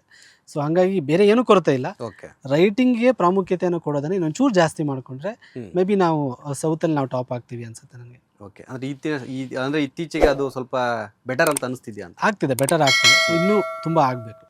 ಇನ್ನು ಪ್ರಮೋದ್ ಅವರೇ, ಕಾಂತಾರದಲ್ಲಿ ಹಿಟ್ ಕೊಟ್ಟಿದ್ರಿ ಆ ಒಂದು ಫಿಲಮಲ್ಲಿ. ಕಾಂತಾರ ಚಾಪ್ಟರ್ ನಲ್ಲೂ ಕೂಡ ನಿಮಗೆ ಮತ್ತೆ ಅವಕಾಶ ಸಿಕ್ತು, ಅದರಲ್ಲೂ ಕೂಡ ಒಂದು ಹಿಟ್ ಸಾಂಗ್ ಕೊಟ್ರಿ. ಸೊ ಅದ್ರ ಬಗ್ಗೆ ಹೇಳೋದಾದ್ರೆ? ಸೊ ಒಂದು ದೊಡ್ಡ ಹಿಟ್ ಅಂತ ಆದಾಗ, ಒಂದು ಸಿಂಗಾರ ಸಿರಿ ಅಂತ ಹಿಟ್ ಆದಾಗ, ಸೊ ಮತ್ತೆ ಇನ್ನೊಂದು ಅವಕಾಶ ಬಂದಾಗ ಅದು ದೊಡ್ಡ ಜವಾಬ್ದಾರಿ ಇರುತ್ತೆ. ಏನು ಬರೆಯೋದು, ಅದನ್ನ ಮೀರಿಸಿ ಏನೋ ಬರೀಬೇಕು ಅನ್ನೋದೊಂದು. ಸೊ ಆ ಜವಾಬ್ದಾರಿಗಳ ಅದನ್ನೆಲ್ಲ ಒಂಚೂರು ತಲೆಯಿಂದ ಆಚೆ ಹಾಕಿ ಈ ಸಿನಿಮಾಗೆ ಏನು ಬೇಕು, ಆ ಟ್ಯೂನ್ಗೆ ಏನು ಬೇಕು ಅಂತ ಯೋಚನೆ ಮಾಡಿ ಬರೆದಿದ್ದು. ಬಟ್ ಆ ಹಾಡು ಆಗೋ ಪ್ರೋಸೆಸ್ ತುಂಬ ಚೆನ್ನಾಗಿತ್ತು ಈ ಸರ್ತಿ. ಲಾಸ್ಟ್ ಟೈಮ್ ನನಗೆ ತುಂಬ ಟೈಮ್ ರಿಷಬ್ ಸರ್ ಜೊತೆ, ಅದ್ರಿ ಸರ್ ಜೊತೆ ಕೂತು ಅದು ಕೆಲಸ ಮಾಡೋಕ್ಕಷ್ಟು ಅವಕಾಶ ಸಿಕ್ಕಿರಲಿಲ್ಲ. ಬಟ್ ಈ ಸರ್ತಿ ನಾನು ಆಲ್ಮೋಸ್ಟ್ 1 ಮಂತ್ ಕುಂದಾಪುರದಲ್ಲೇ ಇದ್ದು ದಿನ ಸಂಜೆ ಆಫೀಸ್ಗೆ ಹೋಗ್ತಿದ್ದೆ. ಅಲ್ಲೇ ಎಡಿಟಿಂಗ್ ನಡೆಯೋದು, ಒಂದು ಕಡೆ ಡಬ್ಬಿಂಗ್ ನಡೀತಾ ಇತ್ತು ಬಸರೂರಲ್ಲಿ, ಕುಂದಾಪುರದಲ್ಲಿ ಎಡಿಟಿಂಗ್ ನಡೀತಾ ಇತ್ತು, ಟ್ರೈಲರ್ ಕಟ್ ಮಾಡ್ತಾಯಿದ್ರು, ಒಂದು ಕಡೆ ಮ್ಯೂಸಿಕ್ ನಡೀತಿದೆ, ಇನ್ನೊಂದು ಕಡೆ ಪೋಸ್ಟ್ ಪ್ರೊಡಕ್ಷನ್ ಒಂದಿಷ್ಟು CG ವರ್ಕ್ಗಳದೇನೋ ಫಾಲೋಅಪ್ಗಳು ನಡೀತಿದೆ. ಈ ಥರ ಎಲ್ಲ ಪ್ರೋಸೆಸ್ ನಡೀತಾ ಇರೋಲ್ಲಿ ನಾನು ಹೋಗಿ ಕೂತ್ಕೊಂಡು ಬರೆಯೋದು, ಸರ್ಗೆ ತೋರಿಸೋದು, ಅವ್ರದ್ದೇನೋ ಒಂದು ಇನ್ಪುಟ್ಸ್ ಕೊಡೋರು, ಆಮೇಲೆ ಅದನ್ನು ಅಜ್ಜು ಸರ್ ಫ್ರೀ ಇದ್ದಾಗ ಹಾಡಿಸಿ ಅವರಿಗೆ ಕೇಳಿಸ್ತಿದ್ವಿ. ಸೊ ಈ ಥರ ಹಾಡಿನ ಪ್ರೋಸೆಸ್ ಜೊತೆಗೆ ರಿಷಬ್ ಸರ್ನ ತುಂಬ ಹತ್ತಿರದಿಂದ ನೋಡುವಂಥ ಒಂದು ಅವಕಾಶ ಸಿಕ್ತು. ಅಂದರೆ ನಾವು ಲೈಫಲ್ಲಿ ಯಾವಾಗ ಹೇಳ್ತಿದ್ವಿ ಎಷ್ಟು ಪ್ರೆಷರ್ ಅಂತ. ಸೊ ಅಷ್ಟು ಪ್ರೆಷರನ್ನು ಒಬ್ಬ ವ್ಯಕ್ತಿ ಹೇಗೆ ಹ್ಯಾಂಡಲ್ ಮಾಡ್ತಾರೆ, ಆ್ಯಕ್ಟಿಂಗ್ ಆಗಿರ್ಬೋದು, ಆ ಟೈಮಲ್ಲಿ ಮತ್ತೆ ಪ್ಯಾಚ್ ವರ್ಕ್ ಶೂಟ್ ಮಾಡ್ತಿದ್ದಾರೆ, CG ವರ್ಕ್ ದೊಡ್ಡ ಪ್ರೆಷರ್ ಅದು. ಹೌದು. ಸೊ ಆ ಪ್ರೆಷರ್ ಮಧ್ಯೆ ಅಷ್ಟೊಂದು ಅಂದರೆ ಪ್ರತಿಯೊಂದು ಶಾರ್ಟ್ಸ್ ಚೆಕ್ ಮಾಡಬೇಕು. ಅವ್ರ ಅಸಿಸ್ಟೆಂಟ್ ಡೈರೆಕ್ಟರ್ಸ್ ಎಲ್ಲ ತುಂಬ ನಿದ್ದೆಗೆಟ್ಟೆಲ್ಲ ಕೆಲಸ ಮಾಡಿದ್ದಾರೆ. ಸೊ ಎಲ್ಲ ಒಂದು ಕಾರ್ಯವೈಖರಿಯನ್ನು ನೋಡೋವಂಥ ಒಂದು ಅವಕಾಶ ಸಿಕ್ತು ನನಗೆ. ಆ್ಯಂಡ್ ಅದು ತುಂಬ ಒಂದು ಜೀವನ ಪಾಠ ಕೂಡ ಆಯ್ತು ನನಗೆ. ಒಂದು ಪ್ರೆಷರ್, ನಮಗೇನಾದರೂ ಪ್ರೆಷರ್ ಅಂತ ಬಂದಾಗ ಆ ಪ್ರೆಷರ್ ಮುಂದೆ ಇದೇನು ಪ್ರೆಷರು ಅನ್ನೋ ಥರನೂ ಒಂದು ಅನಿಸೋದು ನನಗೆ. ಸೊ ಅಲ್ಲಿ ಅವರ ಒಡನಾಟ ತುಂಬ ಚೆನ್ನಾಗಿತ್ತು ನನಗೆ. ಸೊ ಆ ಎಲ್ಲ ಒಂದು ಅನುಭವ ಕೊಡ್ತು ಈ ಕಾಂತಾರ ನನಗೆ. ಆ ಕಾಂತಾರದಲ್ಲಿ ಏನು ಮಿಸ್ ಆಗಿತ್ತು ಅವ್ರ ಜೊತೆ ಕಳೆಯೋದಕ್ಕೆ, ಅದು ಈ ಕಾಂತಾರದಲ್ಲಿ ಸಿಕ್ತು. ಆ್ಯಂಡ್ ಹಾಡಿನ ಬರವಣಿಗೆಯಲ್ಲಿ ತುಂಬ ವರ್ಷನ್ಸ್ಗಳು ಬರಿತಾ ಆ್ಯಂಡ್ ಕಾಂತಾರ ಅಂತ ಬಂದಾಗ ಆ್ಯಂಡ್ ಅಜ್ಜು ಸರ್ ಕಂಪೋಸಿಷನ್ ಅಂತ ಬಂದಾಗ ನಿಮಗೆ ಮೀಟ್ರಿಂಗ್ಗಳು ತುಂಬ ಚಾಲೆಂಜಿಂಗ್ ಆಗಿರುತ್ತೆ. ತುಂಬ ಜಾಗ ಇರಲ್ಲ ನಿಮಗೆ. ಆ್ಯಂಡ್ ವರ್ಡ್ಸ್ಗಳು ನಿಮಗೆ ಕೂರಿಸೋದಕ್ಕಾಗಿರ್ಬೋದು, ಅದು ಕೂತ್ರೆ ಆ ಕೂತಾಗ ಒಂದು ಒಳ್ಳೆ ಸೌಂಡ್ ಬರುತ್ತೆ. ಆ ವರ್ಡ್ ಯಾವುದು ಅಂತ ಹುಡ್ಕೋದೇ ನಮಗೆ ತುಂಬ. ಈಗ ಸಿಂಗಾರ ಸಿರಿಯಗೆ ಆಗಿರ್ಬೋದು, ಅದು ಯಾವುದೋ ಒಂದು ವರ್ಡ್ ಬೇಕಲ್ಲಿ, ಆ ವರ್ಡ್ ಹಾಕಿದಾಗ ಅದೊಂದು ಮ್ಯಾಜಿಕ್ ಆಗುತ್ತೆ. ಆ ವರ್ಡ್ ಏನು ಅನ್ನೋ ಒಂದು ಸರ್ಚ್ ಮಾಡೋದಿರುತ್ತಲ್ಲ, ಅದು ತುಂಬ ಟೈಮ್ ಟೇಕಿಂಗ್ ಪ್ರೋಸೆಸ್ ಆಗಿತ್ತು. ಸೊ ಆ ಹಿಂದಿನ ಹಿಟ್ ಏನಾಗಿದೆ ಅದನ್ನೆಲ್ಲ ಮೀರಿ ನಮಗೆ ಇನ್ನೊಂದು ಈ ಸಿನಿಮಾಗೆ ಏನು ಬೇಕು, ಆ ಕ್ಯಾರೆಕ್ಟರ್ಗೆ ಏನು ಬೇಕು, ಆ ಸಿಚುವೇಶನ್ಗೆ ಏನು ಬೇಕು, ಅದು ಕೂಡ ತುಂಬ ದೊಡ್ಡ ಜವಾಬ್ದಾರಿ ಇತ್ತು. ಸೊ ಹಾಗಾಗಿ ಆ ನಿಟ್ಟಿನಲ್ಲೇ ಕೆಲಸ ಮಾಡಿದ್ದು ಒಂದೊಳ್ಳೆ ಎಕ್ಸ್ಪೀರಿಯನ್ಸ್ ಇತ್ತು. ಸೊ ನೆಕ್ಸ್ಟ್ 2 ಅಲ್ಲೂ ಕೂಡ ಕಂಟಿನ್ಯೂ ಆಗೋ ಚಾನ್ಸ್ ಇದೆಯಾ? ಗೊತ್ತಿಲ್ಲ, ಅದಿನ್ನು ಇಲ್ಲ. ಓಕೆ, ಹಂಗೆ ಸೀಕ್ರೆಟ್ ಮಾಡ್ತಾ ಇದ್ದೀರಾ, ಹಂಗೆ ಇರಲಿ. ನೆಕ್ಸ್ಟ್ ನೀವೇ ಅಪ್ಡೇಟ್ ಮಾಡಿ ಆ ಥರ ಏನಾದರೂ. ಖಂಡಿತ. ಸೊ ಇದ್ರ ನಡುವೆ ಹೇಳ್ತಾ ಇದ್ರಿ ನೀವು, ಅಂದರೆ ಚಿತ್ರತಂಡ ಸಾಕಷ್ಟು ಶ್ರಮ ವಹಿಸಿ ಮಾಡ್ತಾ ಇರುತ್ತೆ, ರಿಷಬ್ ಶೆಟ್ಟಿ ಆಗಿರ್ಬೋದು, ಎಲ್ಲರೂ ಪ್ರತಿಯೊಬ್ಬರು ಕೂಡ. ಸೊ ಇದ್ರ ನಡುವೆ ಮತ್ತೊಂದು ವಿಚಾರ, ಯಾಕೆಂತಂದ್ರೆ ಈ ಕ್ವಶನ್ ನಿಮ್ಗೆ ಏನಂತಂದ್ರೆ, ನೀವು ಆ ಒಂದು ಚಿತ್ರದ ಭಾಗ, ಅದಕ್ಕೆ ನಿಮಗೆ ಕೇಳಿದ್ರೆ ಕ್ಲಾರಿಟಿ ಸಿಗುತ್ತೆ ಅಂತ. ಒಂದು ಸಾಂಗು ಟ್ರೋಲ್ ಅದ, ಒಂದು ಫ್ರೇಮ್ ಟ್ರೋಲ್ ಆಯ್ತು, ಅದು ವಾಟರ್ ಕ್ಯಾನ್ ಇಟ್ಟಿರೋದು. ಸೊ ಅದ್ರ ಬಗ್ಗೆ ಏನು ಹೇಳ್ತೀರಾ? ಅದು ಅಂದ್ರೆ ಅಷ್ಟು ಎಲ್ಲ ಫ್ರೇಮು ನೋಡಿರ್ತಾರೆ, ಪಕ್ಕ ಚೆಕ್ ಮಾಡಿರ್ತಾರೆ, ತಂತ್ರಜ್ಞರಾಗಿರ್ಬೋದು ಪಕ್ಕ ಇರ್ತಾರೆ. ಸೊ ಇದು ಎಲ್ಲಿ ಮಿಸ್ ಆಯ್ತು ಅಂತ, ಅಥವಾ ಏನು ಹೇಳ್ತೀರಾ? ಸೊ ಏನಾಗುತ್ತೆ ಗೊತ್ತಾ sir, end of the day ಎಲ್ಲರೂ ಮನುಷ್ಯರೇ. ಸೊ ಎರರ್ಸ್ಗಳು ಆಗೇ ಆಗುತ್ತೆ. ನಾನು ನೋಡಿದ್ದೀನಲ್ಲ, ನೀವು ನೋಡಿದ್ರೆ ಒಂದೊಂದು ಫ್ರೇಮಲ್ಲಿ ಎಷ್ಟೆಷ್ಟು ಜನ ಇದ್ದಾರೆ, ಎಷ್ಟೆಷ್ಟು CG ವರ್ಕ್ಸ್ ಇದೆ, ಅದನ್ನ ಅಷ್ಟು ಜನ ನೋಡಿರ್ತಾರೆ. ಆ್ಯಂಡ್ ಎಲ್ಲೋ ಒಂದು ಕಡೆ ಎರರ್ ಆಗೇ ಇರುತ್ತೆ ಸರ್. ಯಾರು ಅದನ್ನು ನೋಡಿ ಅಥವಾ ಇಗ್ನರೆನ್ಸ್ ಅಂತ ಖಂಡಿತ ಆಗಿರಲ್ಲ. ಯಾಕಂದರೆ ನಾನು ನೋಡಿದ್ದೀನಿ, ಹಗಲು ರಾತ್ರಿ ಕೆಲಸ ಮಾಡಿದ್ದಾರೆ ಸಂಪೂರ್ಣ ತಂಡ. ಅದೆಲ್ಲೋ ಒಂದು ಮಿಸ್ಟೇಕ್ ಆದಾಗಿದೆಯಲ್ಲ, ಅದನ್ನೆಲ್ಲ ನಾವು ಇಗ್ನೋರ್ ಮಾಡ್ಬೋದು. Because end of the day ಎಲ್ಲರೂ ಮನುಷ್ಯರೇ, ಆ್ಯಂಡ್ ಆ ಥರದ್ದು ಹ್ಯೂಮನ್ ಎರರ್ಸ್ ಅಂತ ಇದೇ ಇರುತ್ತೆ. ಸೊ ದೇವರಿಂದನೇ ತಪ್ಪಾಗುತ್ತಂತೆ, ಇನ್ನು ಮನುಷ್ಯರಿಂದ ಆಗೋದು ದೊಡ್ಡ ವಿಚಾರ ಅಲ್ಲ ಅಂತ. ಕರೆಕ್ಟ್. ಅದೇ ನೀವು ಲಾಜಿಕ್ ಇಲ್ಲದೆ ಇರೋ ಇದನ್ನೇ ನೋಡ್ತೀವಿ ಅಂತರಲ್ಲಿ ಒಂದು ಫ್ರೇಮ್ ಏನು. ಹೌದು. ಸೊ ಅದು ಹ್ಯೂಮನ್ ಎರರ್ ಯಾವಾಗಲೂ ನಾವು ಎಕ್ಸ್ಕ್ಯೂಸ್ ಮಾಡಲೇಬೇಕು. ಓಕೆ. ಇನ್ನು ಪ್ರಮೋದ್ ಅವರು ಅದ್ಭುತ ಬರಹಗಾರರು ಅಂತ ಗೊತ್ತು. ಬುಕ್ಕನ್ನು ಕೂಡ ಬರಿತಾ ಇದ್ದೀರಾ, ಬರ್ದಿದ್ದೀರಾ. ಹೌದು. ಸೊ ಯಾವ ಬುಕ್ ಬರ್ದಿದ್ದೀರಾ, ಏನು ಟಾಪಿಕ್ಕು? ಸೊ ತೊಂಡೆ ಚಪ್ರ ಅಂತ ನಾನು ತುಂಬ ಟೈಮಿಂದ ಬರೆಯೋಕ್ಕೆ ಶುರು ಮಾಡಿ ಇದು ಮಾಡಿದ್ದನ್ನು ನನಗೆ ಈ ಕೆಲಸಗಳ ಒತ್ತಡದಲ್ಲಿ ಅದನ್ನು ಇದು ಮಾಡೋಕ್ಕಾಗಿರಲಿಲ್ಲ, ಆಚೆ ತರೋಕ್ಕಾಗಿರಲಿಲ್ಲ. ಬಟ್ ಸಸಿ ಪ್ರಕಾಶನ ಅಂತ ಅವ್ರು ನನ್ನ ಜೊತೆ ಕೈ ಜೋಡಿಸಿ ನಾನು ರೀಸೆಂಟಾಗಿ ಅದನ್ನು ರಿಲೀಸ್ ಮಾಡಿದೆ. 1000 ಕಾಪೀಸ್ ಕೂಡ ಸೇಲ್ ಆಯಿತು. ಓಕೆ. ಸೊ ಇನ್ನೂ ಡಿಮ್ಯಾಂಡ್ ಬರ್ತಾನೆ ಇದೆ, ನಾವು ಪ್ರಿಂಟ್ ಮಾಡ್ದಂಗೂ ಡಿಮ್ಯಾಂಡ್ ಬರ್ತಾನೆ ಇದೆ. ಆ್ಯಂಡ್ ಓದೋರೆಲ್ಲ ತುಂಬ ಒಳ್ಳೆ ಪ್ರತಿಕ್ರಿಯೆ ಕೊಡ್ತಾ ಇದ್ದಾರೆ. ಹಾಗಾಗಿ ನನಗಿನ್ನೂ ಜಾಸ್ತಿ ಬರೀಬೇಕು, ನನ್ನ ಕೆಲಸಗಳ ನಡುವೆ ಟೈಮ್ ಮಾಡಿಕೊಂಡು ಕಾದಂಬರಿನೂ ಬರೀಬೇಕು, ಕತೆಗಳನ್ನು ಬರೀಬೇಕು ಅನ್ನೋ ಒಂದು ಉತ್ಸಾಹ ಜಾಸ್ತಿ ಆಗಿದೆ. ಸೊ ತೊಂಡೆ ಚಪ್ರ ಒಂದು ಹಳ್ಳಿ ಕತೆ. ಸೊ ನಾನು ಆವಾಗಲೇ ಹೇಳಿದೆ, ಶಿಕಾರಿಪುರ ಗುಡ್ಡದ ಹೊಸಳ್ಳಿಯಲ್ಲಿ ಬೆಳೆದಿದ್ದು ಅಂತ. ಅಲ್ಲಿ ನಾನು ನೋಡಿದಂಥ ಒಂದಿಷ್ಟು ಪಾತ್ರಗಳು, ಒಂದಿಷ್ಟು ಘಟನೆಗಳು, ಇದನ್ನೆಲ್ಲ ಒಂದು ಸೇರಿ ಅದು ಪೂರ್ಣವಾಗಿ ಇಟ್ಕೊಂಡು ಒಂದು ಮಜವಾಗಿ ಒಂದು ಲೈಟಾಗೆ ಹೋಗುವಂಥ ಒಂದು ಕತೆ. ಬಟ್ ನಿಮಗೆ ಒಂದು ಸಿನಿಮಾ ಫೀಲು ಕೊಡುತ್ತೆ, ಒಂದು ಲೈಟಾಗಿ ಒಂದು ಸಿನಿಮಾ ನೋಡಿದಂಥ ಒಂದು ಫೀಲು ಕೊಡುತ್ತೆ ಎಂಡ್ ಹೋದಾಗ. ಸೊ ನನಗೆ ತುಂಬ ಒಳ್ಳೆ ಪ್ರತಿಕ್ರಿಯೆ ಬಂತು. ನನಗೊಂದು ಭಯ ಇತ್ತು, ಅಂದರೆ ಸಿನಿಮಾ ರೈಟರ್ ಆಗಿ ಒಂದು ಗುರುತಿಸ್ಕೊಳ್ಳೋದು ಬೇರೆ, ಈ ಸಾಹಿತ್ಯ ಪ್ರಪಂಚ ತುಂಬ ದೊಡ್ಡ ಪ್ರಪಂಚ. ಎಂತೆಂಥ ದಿಗ್ಗಜರನ್ನು ನೋಡಿದೆ, 8 ಜ್ಞಾನಪೀಠ ಪ್ರಶಸ್ತಿ ಬಂದಂಥ ಒಂದು ಸಾಹಿತ್ಯ ಸಂಪತ್ತು ನಮ್ಮ ಕನ್ನಡ ಭಾಷೆ. ಸೊ ಅಲ್ಲಿ ನಾವೊಂದು ಹೀಗೊಂದು ಹೆಜ್ಜೆ ಇಡ್ತೀವಿ ಅಂದಾಗ ಒಂದು ಜವಾಬ್ದಾರಿ ಇದ್ದೇ ಇರುತ್ತೆ ಸಿನಿಮಾದಿಂದ ಅಂತ ಬಂದಾಗ. ಅದು ನನಗೆಲ್ಲೋ ಒಂದು ಕಡೆ ಫಸ್ಟ್ ಬುಕ್ ಆಗಿರೋದ್ರಿಂದ ಒಂದು ಸಮಾಧಾನ ಇದೆ. ಸೊ ಅದರ 2ನೇ ಭಾಗ ಕೂಡ ಬರಿಬೇಕು ಅಂತ ಆಸೆ ಇದೆ. ಅದ್ರ ಗ್ಯಾಪಲ್ಲಿ ಇನ್ನೊಂದಿಷ್ಟು ಬುಕ್ಸ್ಗಳನ್ನು ಬರಿಬೇಕು. ನಾನು ತುಂಬ ಓದಿ ನಾನು ಈ ಫೀಲ್ಡಿಗೆ ಬಂದಿರೋದು. ಸೊ ನಾನೇನೋ ಬರಿತಾ ಇದ್ದೀನಿ ಅಂದರೆ ಅದಕ್ಕೆ ಸಾಹಿತ್ಯದ್ದು ತುಂಬ ಒಂದು ದೊಡ್ಡ ಕೊಡುಗೆ ಇದೆ. ನಾವು ಒಂದು ಅಳಿಲು ಸೇವೆ ಮಾಡೋಣ, ಮುಂದಿನ ಪೀಳಿಗೆಗೆ ಒಂದು ಸ್ವಲ್ಪ, ಸ್ಪೆಷಲಿ ಸಿನಿಮಾ ರೈಟರ್ ಅಂತ ಬಂದಾಗ ಒಂದು ಕಣ್ಣು ಒಂದು ಸ್ವಲ್ಪ ಜನ ಗುರುತಿಸ್ತಾರೆ ಸಾಹಿತ್ಯದಲ್ಲಿ ಅಂತ. ಹಾಗಾಗಿ ನಾವು ಬರೆಯೋಕ್ಕೆ ಶುರು ಮಾಡಿದಾಗ ಒಂದು ಸ್ವಲ್ಪ ಎಲ್ಲೋ ಒಂದಿಷ್ಟು ಜನ ಓದೋದಕ್ಕೆ ಶುರು ಮಾಡ್ಬೋದು ಅನ್ನೋದು ಒಂದು ಇದೆ. ನನಗೆ ಅದೊಂದು ಕನ್ಸರ್ನ್ ತುಂಬ ಇದೆ, ನೆಕ್ಸ್ಟ್ ಜನ್ರೇಷನ್ ಓದ್ತಿಲ್ಲ ಅನ್ನೋ ಒಂದು ಕನ್ಸರ್ನ್ ಇದೆ. ಹಾಗಾಗಿ ಸೊ ನಮ್ಮ ಕೈಲಾಗಿ ನಾವು ಮಾಡೋಣ, ಎಲ್ಲದಕ್ಕಿಂತ ಹೆಚ್ಚಾಗಿ ನಮ್ಮ ಒಳಗಡೆ ಇರೋ ಕತೆಗಳನ್ನು ಹೇಳೋಣ ಅನ್ನೋದು. ಸೊ ನಾವು ಎಷ್ಟು ಜನ ಓದುಗರನ್ನ ಹುಟ್ಟಾಕ್ತೀವಿ ಅನ್ನೋದು ಸೆಕೆಂಡ್ರಿ. ನಮ್ಮ ಒಳಗಡೆ ಇರೋ ಕತೆಗಳನ್ನು, ಎಲ್ಲ ಕತೆಗಳನ್ನು ಸಿನಿಮಾ ಮಾಡೋಕ್ಕಾಗಲ್ಲ, ಎಲ್ಲ ಕತೆಗಳನ್ನು ನಾವು ಎಲ್ಲ ವಿಚಾರಗಳನ್ನು ಹಾಡಲ್ಲಿ ಹೇಳೋಕ್ಕಾಗಲ್ಲ. ಸೊ ಬುಕ್ಕಲ್ಲಿ ಹೇಳುವಂಥ ವಿಚಾರಗಳು ತುಂಬ ಇದೆ. ಹಾಗಾಗಿ ಅದನ್ನು ಮಾಡೋಣ ಅಂತ ಶುರು ಮಾಡಿದ್ದು. ಸೊ ಒಂದು ಕಡೆ ನೀವು ಬರಹಗಾರರು, ಚಿತ್ರ ಸಾಹಿತಿ, ಇನ್ನೊಂದು ಕಡೆ ಅಸಿಸ್ಟೆಂಟ್ ಡೈರೆಕ್ಟರ್ ಆಗೂ ಕೂಡ ಮಾಡಿದ್ದೀರಾ. ಇನ್ನು ಡೈರೆಕ್ಟರ್ ಆಗಿ ಇಂಡಿವಿಜುವಲ್ ಆಗಿ ಬರೋ ಚಾನ್ಸ್ ಇದೆಯಾ? ಸೊ ಈಗ ಸದ್ಯಕ್ಕಂತೂ ನನ್ನ ತಲೆಯಲ್ಲಿ ಆ ಥಾಟ್ಸ್ ಇಲ್ಲ. ಬಟ್ ಆಸೆ ಮುಂಚೆ ಡೈರೆಕ್ಟರ್ ಆಗಬೇಕಂತಲೇ ಬಂದಿದ್ದು. ಬಟ್ ಈಗ ನಾನು ಸದ್ಯಕ್ಕೆ ಹೋಲ್ಡ್ ಮಾಡಿದ್ದೀನಿ. ನಾನು ಆವಾಗಲೇ ಹೇಳಿದೆ, ರೈಟರ್ಸ್ ಗೆ ಪ್ರಾಮುಖ್ಯತೆ ಬೇಕು, ರೈಟರ್ಸ್ ಜಾಸ್ತಿ ಆಗಬೇಕು ಅಂತ. ಸೊ ಅದು ನಮ್ಮ ಲಿರಿಕ್ಸಿಸ್ಟ್ ಏನು ಬರ್ಕೊಂಬಂದಿದ್ದಾರೆ, ಅವರೆಲ್ಲ ಎಂತೆಂಥ ಅದ್ಭುತವಾದ ಹಾಡುಗಳನ್ನು ಬರೆದಿದ್ದಾರೆ ಅಂದರೆ ನಮಗೆ ತುಂಬ ದೊಡ್ಡ ಜವಾಬ್ದಾರಿ ಇದೆ ಆ್ಯಸ್ ಅ ಲಿರಿಸಿಸ್ಟ್ ನಮಗೆ. ಯಾಕಂದರೆ ಮುಂದಿನ ಜನ್ರೇಷನ್ಗೆ ಈಸಿಯಾಗಿ ಕನ್ನಡವನ್ನು ಪಾಸ್ ಮಾಡುವಂಥ ಒಂದು ವಿಚಾರ ಇರೋದು ಪರಿಕರ ಇದ್ದರೆ ಅದು ಸಿನಿಮಾ ಮತ್ತು ಸಿನಿಮಾ ಸಾಹಿತ್ಯ. ಯಾಕಂದರೆ ಓದು ಕಡಿಮೆ ಆಗ್ತಾ ಇದೆ, ಅವರು ಪಠ್ಯದಲ್ಲಿ ಕನ್ನಡ ಇಲ್ಲ ಅನ್ನೋದೊಂದು ಕೊರಗಿದ್ದೇ ಇದೆ. ಹಾಗಾಗಿ ನಾವೇನು ಕನ್ನಡ ಸಾಹಿತ್ಯ ಅನ್ನೋದೇನಿದೆ ಅದು ಸಿನಿಮಾ ಸಾಹಿತ್ಯದಲ್ಲಿ ಒಂದು ಜವಾಬ್ದಾರಿ ಇದ್ದೇ ಇದೆ. ಹಾಗಾಗಿ ಆ ಜವಾಬ್ದಾರಿನ ಒಂಚೂರು ಚೆನ್ನಾಗಿ ನಿಭಾಯಿಸೋಣ ಒಂದಿಷ್ಟು ವರ್ಷಗಳ ಕಾಲ. ಮತ್ತು ವೈಯಕ್ತಿಕವಾಗಿ ಒಂದಿಷ್ಟು ಆಸೆಗಳಿದೆ. ಈಗ ನಾನು ಹೇಳಿದೆ ನಾಗೇಂದ್ರ ಪ್ರಸಾದ್ ಸರ್ದಲ್ಲಿ ಎಕ್ಸಾಂಪಲ್ ಕೊಟ್ಟೆ. ಸೊ ಆ ಥರ ಅಂತ ಬಂದಾಗ ನನಗೆ ಅವರೆಲ್ಲ 3-3.5 ಸಾವಿರ ಹಾಡುಗಳನ್ನು ಬರೆದವರು. ಸೊ ಅವ್ರ ಜರ್ನಿ ನೋಡಿದಾಗ ನನಗೆ ನಾವೆಲ್ಲ ಏನೂ ಮಾಡೇ ಇಲ್ಲ ಅನ್ಸುತ್ತೆ, ಒಂದು 5% ಮಾಡಿರ್ಬೋದು ಅಷ್ಟೇ ಅನ್ಸುತ್ತೆ. ಹಾಗಾಗಿ ಅದೊಂದು ತುಂಬ ಆ್ಯಸ್ ಅ ಲಿರಿಸಿಸ್ಟ್ ನನಗೆ ಇನ್ನೂ ತುಂಬ ದೊಡ್ಡ ಜರ್ನಿ ಮಾಡೋದಿದೆ. ಅದು ಆದಮೇಲೆ ಅಥವಾ ಮಾಡೋ ಗ್ಯಾಪಲ್ಲಿ ಎಲ್ಲಾದರೂ ನನ್ನ ಒಳಗಡೆ ಒಂದು ಕತೆ ಬಂದರೆ ನನಗೆ ಮಾಡಬೇಕು ಅನ್ಸಿದ್ರೆ ಮಾಡ್ತೀನಿ. ಬಟ್ ಸದ್ಯಕ್ಕೆ ಇರೋದು ತುಂಬ ಒಳ್ಳೊಳ್ಳೆ ಸಿನಿಮಾಗಳಿಗೆ ಹಾಡುಗಳನ್ನು ಬರೀಬೇಕು, ಒಳ್ಳೊಳ್ಳೆ ಹಾಡುಗಳನ್ನು ಬರೀಬೇಕು, ಅದು ತುಂಬ ಇದೆ. ಕನ್ನಡ ಭಾಷೆಯನ್ನು ನನಗೆಷ್ಟು ಸಾಧ್ಯವೋ ಅಷ್ಟು ಚೆನ್ನಾಗಿ ನಾನು ಹಾಡುಗಳ ಮೂಲಕ ಪಾಸ್ ಮಾಡಬೇಕು ಅನ್ನೋದು ಇದ್ದೇ ಇದೆ. ಓಕೆ, ಇವಾಗಲೇ ಸಾಕಷ್ಟು ಬ್ಯುಸಿ ಇದ್ದೀರಾ. ಸೊ ನಿಮ್ಮ ಅಪ್ಕಮಿಂಗ್ ಪ್ರಾಜೆಕ್ಟ್ಗಳಾಗಿರ್ಬೋದು, ಬೇರೆ ಬೇರೆ ಏನು ಪ್ಲ್ಯಾನ್ ಇದೆ ಅಂತ? ಸೊ ಅಪ್ಕಮಿಂಗ್ ಅಂದರೆ ಈಗ ಡೆವಿಲ್ ರಿಲೀಸ್ ಆಗಬೇಕು. ಅದು ಬಿಟ್ಟರೆ ಮಾರ್ನಮಿ ಅಂತ ಒಂದು ಸಿನಿಮಾ ಚರಣ್ ರಾಜ್ ಸರ್ ಜೊತೆ ನಾನು ಫಸ್ಟ್ ಟೈಮ್ ವರ್ಕ್ ಮಾಡಿದಂಥ ಸಿನಿಮಾ. 2 ಹಾಡುಗಳನ್ನು ಬರೆದಿದ್ದೀನಿ, 2 ಹಾಡು ರಿಲೀಸ್ ಆಗಿದೆ. ಸೊ ನನಗೆ ತುಂಬ ಒಳ್ಳೆ ರೆಸ್ಪಾನ್ಸ್ ಬಂತು, ಲಿರಿಕ್ಸ್ಗಾಗಿರ್ಬೋದು, ಅವ್ರ ಚರಣ್ ಸರ್ ಮ್ಯೂಸಿಕ್ಗಾಗಿರ್ಬೋದು. ಸೊ ಅದ್ರ ಜೊತೆಗೆ ಗ್ರಾಮಾಯಣ ವಿನಯ್ ರಾಜ್ಕುಮಾರ್ ಸಿನಿಮಾಗೆ ರೀಸೆಂಟಾಗಿ ಹಾಡು ಬರೆದೆ. ಪೂರ್ಣಚಂದ್ರ ತೇಜಸ್ವಿ ಅವ್ರ ಜೊತೆ ನಾನು ವರ್ಕ್ ಮಾಡಿದ್ದು, ಒಳ್ಳೆ ಎಕ್ಸ್ಪೀರಿಯನ್ಸ್ ಅದು. ಆದಮೇಲೆ ಕರಾವಳಿ ಅಂತ ಒಂದು ಸಿನಿಮಾಗೆ ಅದಕ್ಕೆ 4 ಹಾಡು ಬರೆದಿದ್ದೀನಿ, ಪ್ರಜ್ವಲ್ ದೇವರಾಜ್ ಅವರು ಮತ್ತು Raj B Shetty. So Sachin Basrur music ಅದಕ್ಕೆ. ಹ್ಮ್. ಸೊ ಸ್ಪಾರ್ಕ್ ಅಂತ ಒಂದು ಸಿನಿಮಾ ನಿರಂಜನ್ ಅವರು ಮಾಡ್ತಾ ಇದ್ದಾರೆ. ಒಂದಿಷ್ಟು ಸಿನಿಮಾಗಳು ಹಿಂಗೆ ನಡೀತಾನೆ ಇದೆ, ಹೊಸಬ್ರ ಸಿನಿಮಾಗಳು ರೆಗ್ಯುಲರ್ ಆಗಿ ಬರಿತಾನೆ ಇರ್ತೀನಿ. ಸೊ ಹಿಂಗೆ ಒಂದಿಷ್ಟು ನೆಕ್ಸ್ಟ್ ಇಯರ್ಗೆ ಒಂದಿಷ್ಟು ಪ್ರಾಜೆಕ್ಟ್ಗಳು ಇದೆ, ಬರ್ದಿರೋದಿದೆ, ಇನ್ನೊಂದಿಷ್ಟು ವರ್ಕ್ ಮಾಡ್ತಾ ಇರೋದು ಇದೆ.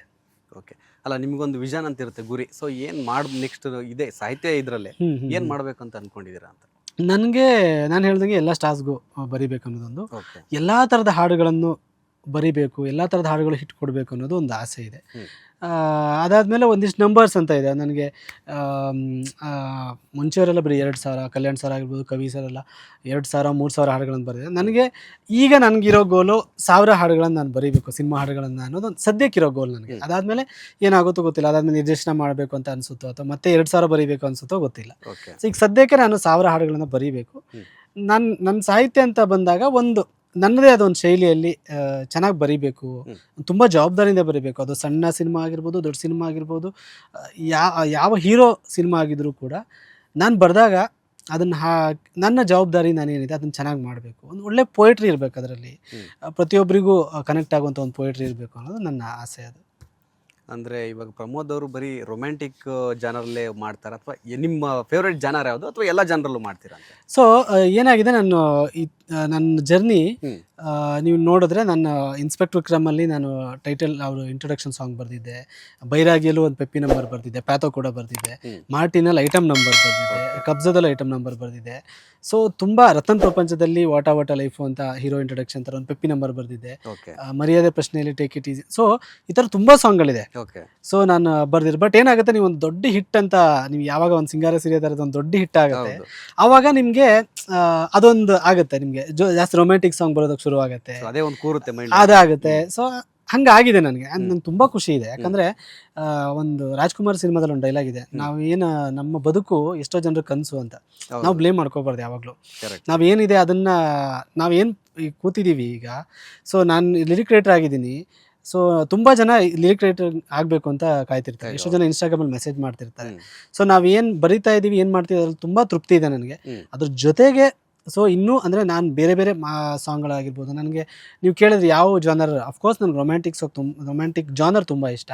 ಅದ್ರ ಜೊತೆಗೆ ನನಗೆ ಈ ಮಾಸ್ ಜಾನರ್ ಏನಿದೆ, ಒಂದು ಐಟಮ್ ನಂಬರ್ ಆಗಿರ್ಬೋದು, ಅದು ತುಂಬ ಇಷ್ಟ. ಸೊ ನನಗೆ ಲವ್ ಸಾಂಗ್ ಬರೆಯೋದಕ್ಕಿಂತ ಚಾಲೆಂಜಿಂಗ್ ಅನಿಸೋದು ಒಂದು ಐಟಮ್ ನಂಬರ್ ಬರೆಯೋದು.